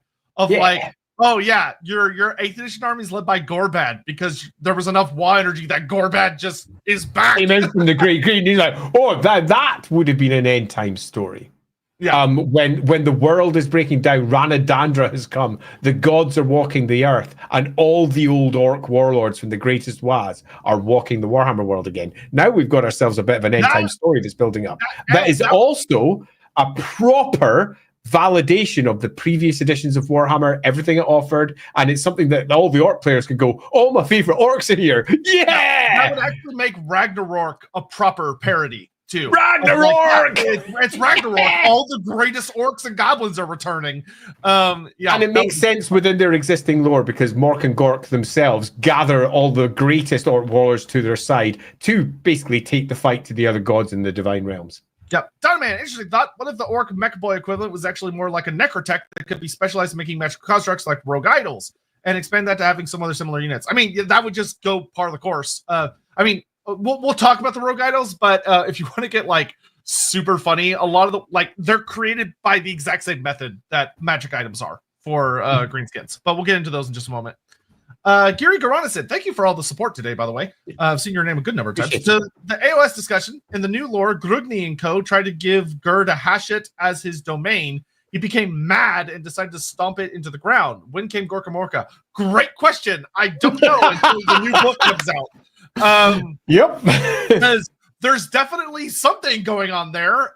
Gorka Morka is he is the big bad of Gur, but now GW is saying something that Hatchet was involved in some way, and I don't know. We'll find out. There's the story. Elemental Exposure, tribute for the Orc Tooth Fairy in a tutu. Yep, everyone's the most horrifying children's character. Basement Toad, first time viewer / comment. Love the lore. Oh, thank you, Basement Toad. Of History of Fantasy. Quick question. How does AOS Zogrok Anvil Smash a Smith? So Zogrok is a fucking awesome character. As far as I'm concerned, I've backported him to fantasy. In my head, he's a fantasy character. He's a big black orc smith, and he has a squig that has a unique mutation where it has an anvil-shaped head made out of really hard scales, and he has a magic item that's been blessed by Gorka Morka that it's like a big blade-looking thing that's always molten. It's always burning. So he uses it as a mobile forge. So he uses this big blade to heat up metal, and then he pounds the squig's head with pieces of equipment on it, and he uses it to enhance the weapons of greenskins on the go, and also give magical enchantments to round. He's super fun, but he's basically what we were discussing. He's a mech boy. He's a mech boy, and I'll post his link in chat for anyone that wants to look at him. It's basically what we were discussing earlier. Yeah, he's basically the Black Orc version of what we were discussing, but he's a gorgeous mini, and he backports into fantasy so hilariously easily that it's goofy. It almost feels intentional. But to me, he is the Black Orc version of the mech boy. And yeah, he literally just bonks the poor squig on the head. Bernard Demerville, my birds say hi. Well, hello to your birds. My folks are big into birds. We have so many bird feeders out back. It's crazy. Downman, expanding my runs of chaos question. For the bad moon, the answer makes sense. It's hovering above the 4 chaos realms. I know it's metaphorical, but the black pit is shown inside the realm of Zinc for some reason. So once again, though, the realms of the gods are constantly expanding and encroaching on one another. So the idea that the black pit, if it's the same black pit, which it might not be, there are more black pits than just that black pit, has infiltrated into Tzeentch, or Tzeentch's realm is encroaching upon it, or the spider god is encroaching upon Tzeentch's realm. I mean, the realm of chaos. So the map you're referring to, which is from 8th edition Warhammer Fantasy, which shows the Four Gods realms, it is a stylized map. Yeah, it's a madman's stylized interpretation. It is not what it actually is. Like, it's certainly not accurate. You could not use that as a map to walk around. It would not work that way. The only way I can describe it is it's like trying to, like, imagine you went back in time, like hundreds of years, and you were trying to describe to a painter how radio waves work in our time, and he's like, okay, and he tries to like paint a rendition of what he thinks you're describing about like the electromagnetic spectrum that we can't perceive, but he tries to paint it. That's what that map basically is. It's not what it actually is. It's just a representation of what it is. Yeah, agreed. Can I just bring up one here from Magladroth, because I checked back and I'm not seeing a super chat about the power of the Chaos Gods in the warp. So can you just repost that? Because I don't see it out there. You don't need to repost it as a super chat. Just repost it as a regular comment and we'll grab it. Yeah. Don't need to super chat it. Just bring it back up, because I've had a good look back and I'm not seeing it. That'd be really nice. Thanks. And apologies for missing it. Phil, as a longtime Greenskin fan, I've always been miffed that both Gork and Mork are so clearly named in pattern after orcs, leaving the goblins by the wayside. Have you ever thought of coming up with goblin gods to add to the Greenskin pantheon? We already have them. We've got the spider god, we've got a bunch of them. Moon. There are more goblin gods than there are the other ones. But Gork and Mork are right up there. And you can also note from spelling, definitely 40k is source. Yes. Yeah, funny enough, the fantasy versions technically should probably have C's at the end of their name. I had that conversation once with a writer a long time ago, where I was like, should we do it with C's? Because, and they were like, holy shit. And I was like, no, we're not doing it with C's. Oh, gosh, I really regret bringing it up, because that's not happening. But he's like, but maybe we should. And I was like, no! Brock 6000, can't think of any good questions or theories, just though loving the stream. Thanks, gents. Oh, well, thank you, Brock. Thanks very much, Brock. So we got 2 more things to hit on in the time that we have left, and I'm keeping an eye out for the comment from Magladroth. But so Gork and Mork do actually have the honor of, there it is. Limer, my super chat was, how powerful are the Chaos Gods really in the realm of the gods? Are they all powerful, or just disproportionately powerful in the mortal world and normal within the warp? So I'm going to give you some pretty controversial answers to this one. That's not a can of worms at all. Okay, so first, this is a mighty can of worms, because the writers have not decided. And by that, I mean different writers will answer this question really differently. And they will think that they're right. But there are certain things that we can say for certain if you take the lore as a whole. 1, how powerful are they in the realm of the gods? They're not. They are just other gods in the realm of the gods. We know this because all of the various other gods have got their own realms, and those realms are not under siege, are not completely at war with chaos. If anything, chaos is at war with itself. They are just one part of a far greater whole. Not only that, the other gods that are on the other side, depending on which version of Warhammer we go with, are either dying off, weakening, getting more powerful, getting whatever. But loosely speaking, they are not the 40k gods, in that they are invaders into this space. And the space that they have here is small. That's one reading. Or 2, they came from here, and all the gods came from here, and they're not that powerful in the greater scheme of things here, but they are in other realms because they've warred across various multidimensional areas. That's another reading. But what we can say for certain is that loads of gods have got realms that chaos do not seem to threaten barely at all. And that in and of itself is fascinating. So are they powerful? Yes. All powerful? No. Disproportionately powerful? No. In the mortal world? No. They're not disproportionately powerful in the mortal world. Mutation comes from warpstone. Mutation comes from sources that aren't chaos. Oh, but all magic is chaos because it's coming in from the realms of chaos at the top. Yes, sort of. It's a really long, complicated question. The answer to this is, in world, it's deep, theological, complicated, philosophical essays can be written for a long time, and that is fine. It's probably better we don't have clean answers for this, but they are nowhere near as powerful. Take, for example, the old world's current take, where they basically say Chaos Gods are shit. They're trying to rise again, but they're shit. So shit, in fact, we don't even have worshippers of individual Chaos Gods. It's a weird take, but it's definitely a take they've sort of run with. So the answer to this is they're not all powerful. They're not disproportionately powerful. If anything, they're actually surprisingly weak, but their desire to take over the mortal realms is absolute. Yeah, what I would say is keep in mind that most of the Warhammer Fantasy lore you're reading is at the 11th hour to midnight, where the end times is about to happen. So the Chaos Gods are in ascendancy. Yeah. But they're not always like that.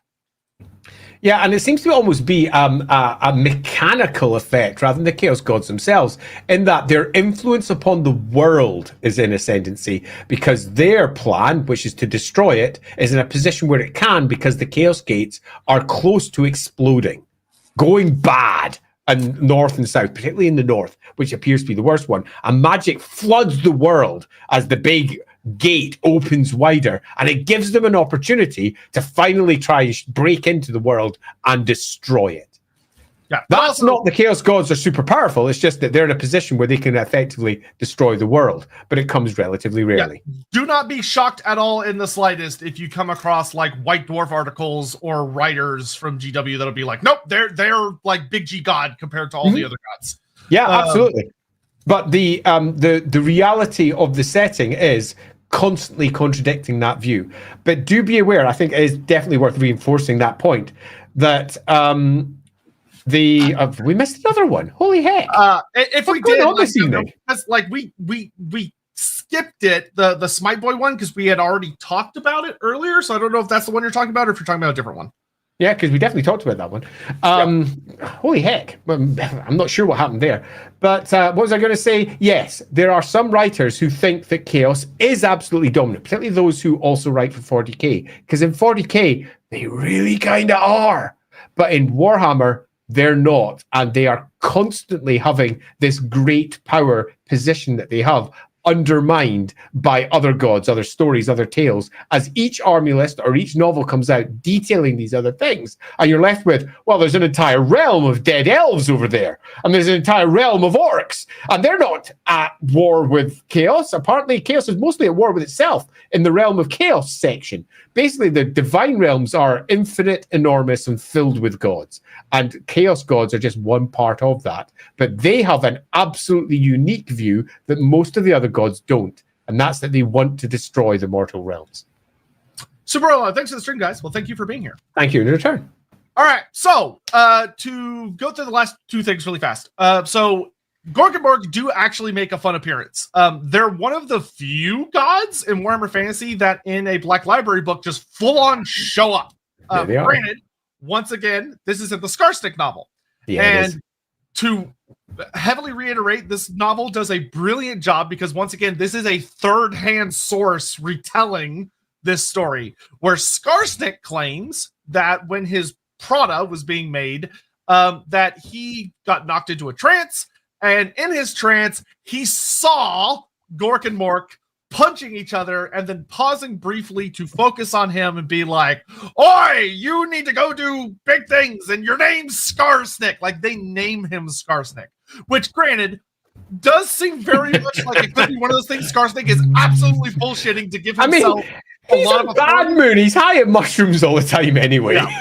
It really comes off as one of those things Scarsnick is completely bullshitting about, but it could have happened. Who's to say?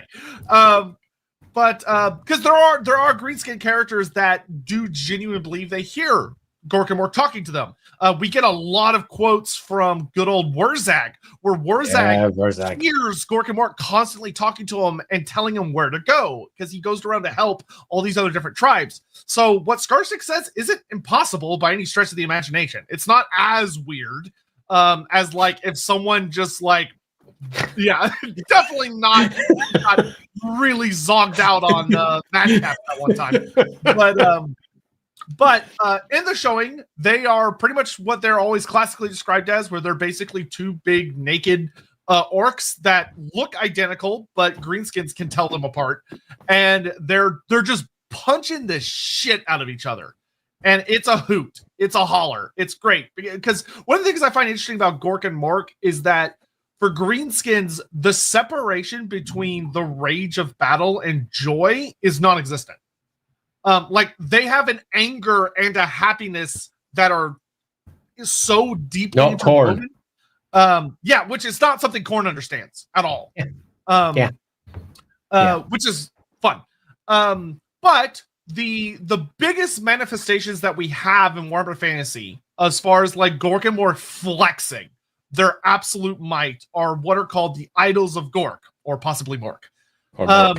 Which are, you're probably familiar with them because they got a really iconic model from Forge World where there are these giant, huge golems that are just these ramshackle constructs that are vaguely Gork or Mork shaped.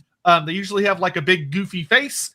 And in Total War, we got to see them really brought to life as kind of showing how bonkers the power of Wa magic is when it comes to animated. They're Gargants. They're proper Gargants. One of the things that's really fascinating about them is when you know constructs in Warhammer Fantasy usually have to follow a lot of really strict rules. Like there's often like a very core item somewhere in their body that holds them together, or there's a wizard that's actively controlling them and actively manipulating them, more like a puppet. There tends to be a lot of really specific rules that a construct needs to obey, and the idols just don't. They don't give a fuck. It's like, hey, Gork's here. Woo! Yeah, come on, Gork! There are notes in the Monsters Arcanum that they're terrifying things because A, you may notice this in Total War from their animations, they're not built together with any like great intent or purpose. So they're not like woven together. It's literally just a pile of rocks that gather up and they could fall apart and will just reassemble. It rips its own head off to like look around comically and just snaps its head back on. And one of my favorite notes about it that's really terrifying is that unlike almost all of the constructs, it is motivated by its own mind, which is that it wants to fight and just wrestle. There's actually a really fun Black Library, I think it's a short story, that's about a group of Empire Outriders finding just a random Idol of Gork. Like there's no army with it. It basically got separated from a Wa, and it just kept going. It just keeps going because it's just eager and wanting to fight. And you have this group of guys on horses with their cute little guns trying to stop a fucking moving stone monster. The most horrifying note about it for me is in the Monsters Arcanum, there's a thing that says the true nastiness about them, which implies something, in my opinion, about Gork and Mork that's really, really spooky, is that even when they're destroyed, and they fall apart and they die, the Wa's defeated, the Greenskins are ultimately routed. There have been recorded cases where seemingly for no reason, completely random, it just reactivates. It just stands back up, all the rocks pull themselves back together, and by itself, it just goes out on another rampage.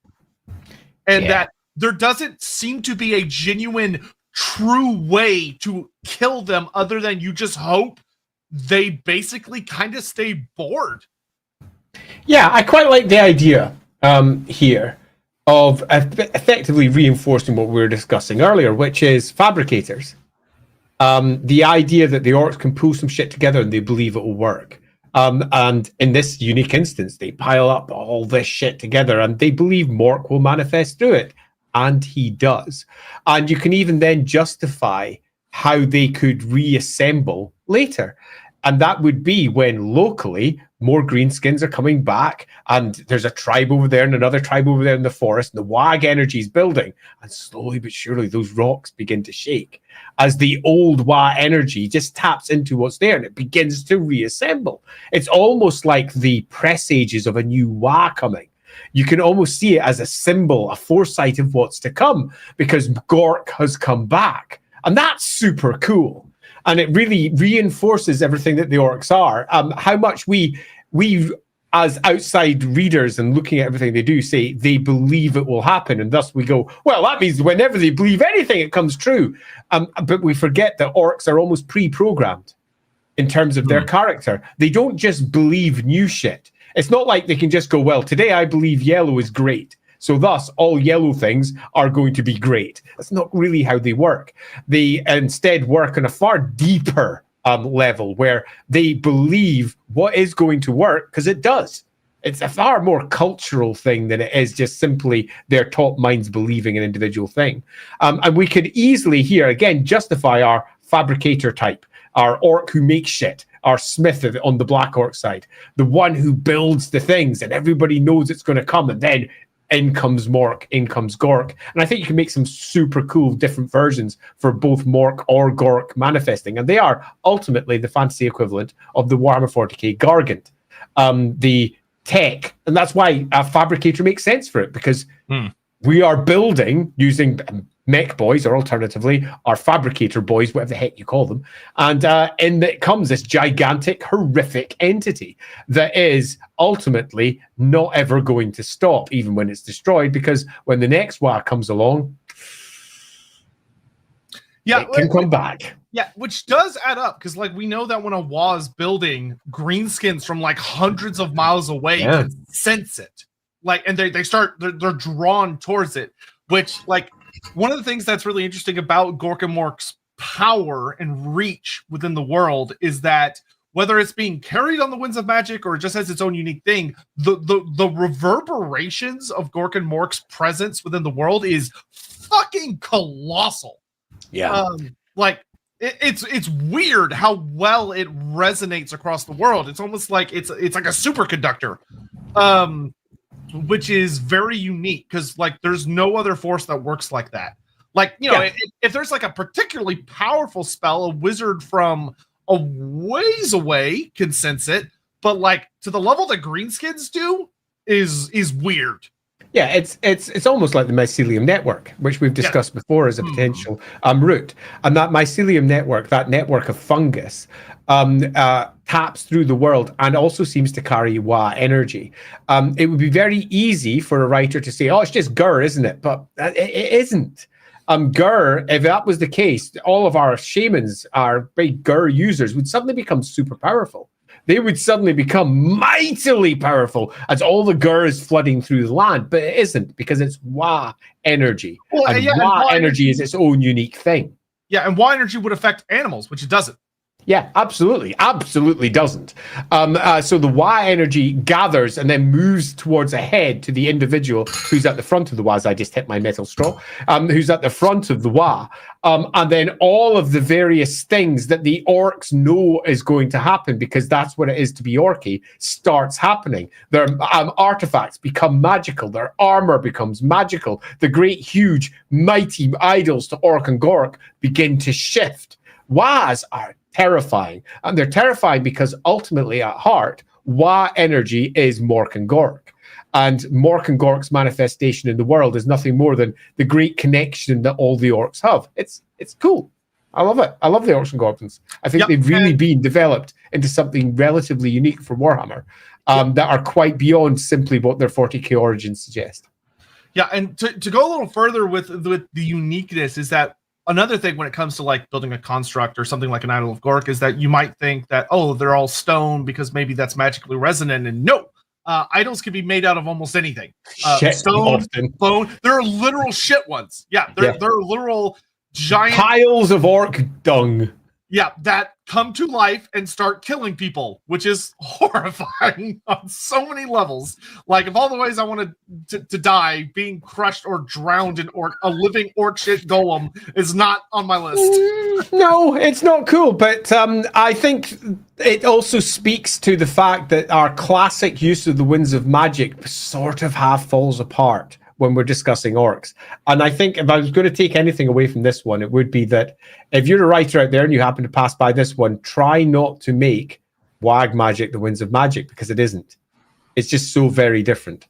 And it manifests very differently. And if you do make it that, it makes the orcs significantly less interesting. They don't have their unique thing. They don't have their shtick. You are taking away from them to try and support the great winds of magic position, which, as we've said, isn't the only form of magic in the old world. Magic manifests in lots of different ways. Yeah, especially because we do have really good notes about WoW magic disrupting regular magic. One of my favorite examples is there's a story about down in the Southlands. There was a ruined Lizardman Temple City where something shifted, basically, and it caused a chaos portal to rip open in this ruined city. And like the Lizardmen go to fight, and they're fighting all these demons pouring out, and then a bunch of Savage Orcs show up. And the Savage Orcs look at both sides and go, this is weird. And then they just do what Savage Orcs do best, and they run forward and they kill everybody. They just start crumping everything. And the shamans go, because they see this big, horrible portal, and they go, in the sky. Gork and Mork will fix it! Gork and Mork will fix it! And they build this big Gork and Mork statue, and it seals the portal. It just snaps it shut. And everyone else, for like an elf or a slan looking at that to go, what the fuck? Like, the fact that the idol, the guardian idols, actually hold back undead, make it difficult for the undead to pass into the Badlands, is a showcase of disruption of magic that is not being done by a magical thing, which is crazy. But just take a look at how Grom got through the high elf defenses around Ulthuan. He shouldn't have. It should have been impossible. The spells there are ridiculous, yet still carve right through the heart of it with all that Y energy. It's something different, and that's to be, I think, celebrated rather than homogenized. Yep. Laughing God. Sotek, please petition CA to make a poop idol unit. I will not. As much as that would have been an interesting Regiment of Renown version. I'm gonna pass on that, fam. So that being the case, we're coming near the end, aren't we? So I think let's do a quick summary from me, because I've got a couple of things that I'd like to say to end this off. Mork and Gork are a fine example of how Games Workshop can take ideas and cram them together and make something better in the end. So the ideas in this case are all from 40k. Let's be as blunt as we can be. Mork and Gork were a 40k creation, not a Warhammer Fantasy creation. They were built for 40k to support 40k and what they were doing with the orcs in 40k. But nevertheless, they still provided a really good model for something they could port back to fantasy. And they did. And through that porting, they created all manner of problems for the fantasy setting. And these problems were big and deep, not just because Mork and Gork existed, but because orcs themselves changed. And what orcs were in Warhammer moved from being these weird green skin, often marauding or nomadic tribes into 40k orcs and goblins, or orcs and Gretchen, if you will, but without the tech. Wandering around being 40k equivalent. And as 40k advanced in its background and took on, for example, spores as what they were, Warhammer kind of followed in suit. And we ended up with some really unique ideas being brought into Warhammer, but without a great deal of thought for how those new ideas would impact orcs and goblins as they stood really put in place. And I think that's largely where I'm going to conclude. Mork and Gork are fucking brilliant. Mork and Gork are these great gods that are constantly fighting the other gods and, as we discussed right at the beginning, crumping even the chaos gods. And that's cool. It's a story that means that the chaos gods themselves are concerned about the greenskins, because the greenskins are not evil and they are not chaos. They are a force of nature. They just are. They're the great green tide, and even chaos themselves should be concerned about their great plan to wipe out the world and what the greenskins could do to stop that when they come together, because they like the world. They don't want it to go boom, and they are one of the potential living forces in the Warhammer world that can defend it. So they have to be taken down too. And Mork and Gork can never lose. They just come back to fight another day. And that's something that's going to get rage-filled Khorne really fucking upset. And that makes for some really fun, cool stories. But Mork and Gork don't get used in any of the stories. None of them. Mork and Gork don't have great wars against the elves when Grom comes piling into the elves. And by that, I mean the elven gods. Mork and Gork don't have wars against the Chaos gods when, let's be honest, loads of orcs have gone against the Chaos gods. Great wads have gone in those directions. It doesn't happen because Mork and Gork live in this weird little satellite realm that no one really touches because they don't know what to do with it. And the answer is Age of Sigmar. Age of Sigmar, in many respects, provides the template of what's going on in Warhammer. It's just Age of Sigmar has run with it, and Warhammer hasn't.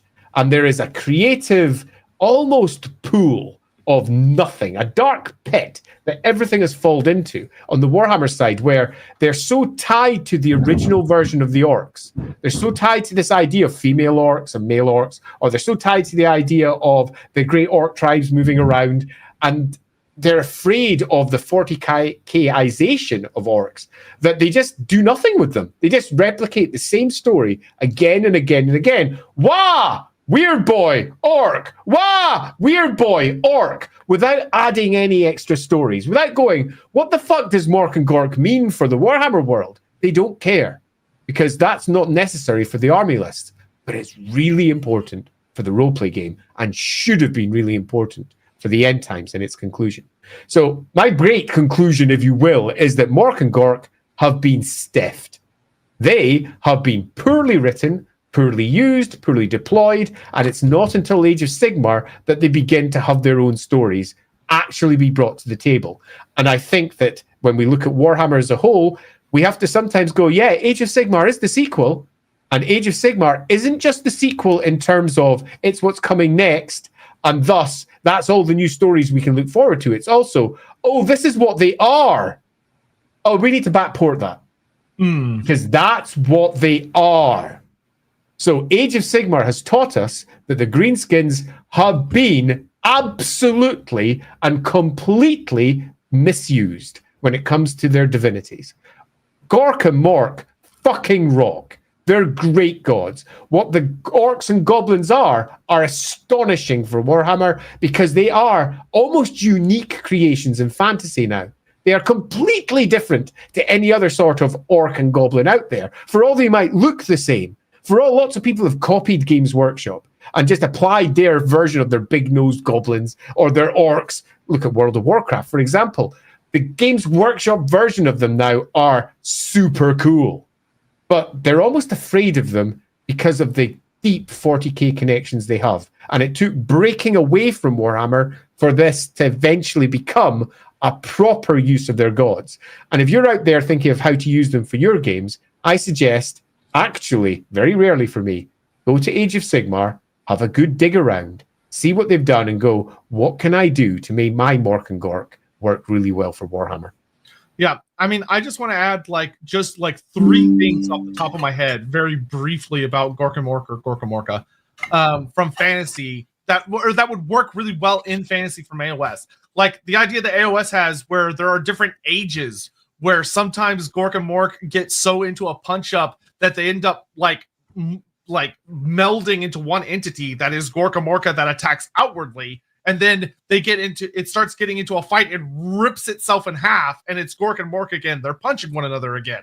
And they go through these eras where sometimes it's one entity, sometimes it's two entities, is fun. The idea that the other gods of the Greenskin Pantheon are related to Gork and Mork. So like the Bad Moon. Oh, Morslib? Yeah, Morslib's green because Gork and Mork tried to eat it once. And it ended up being too weird. Spat it out. Yeah.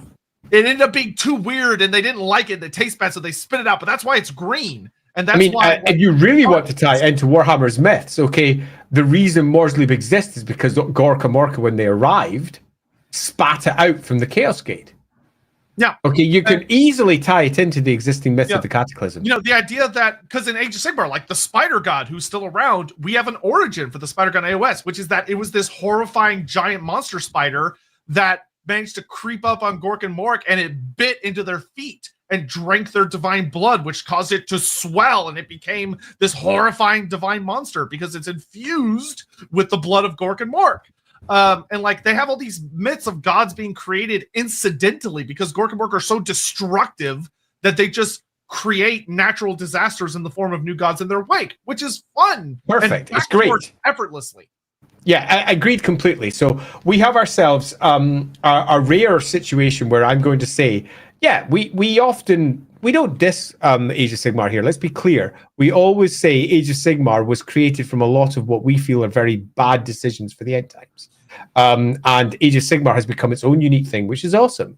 And it is directly related to Warhammer.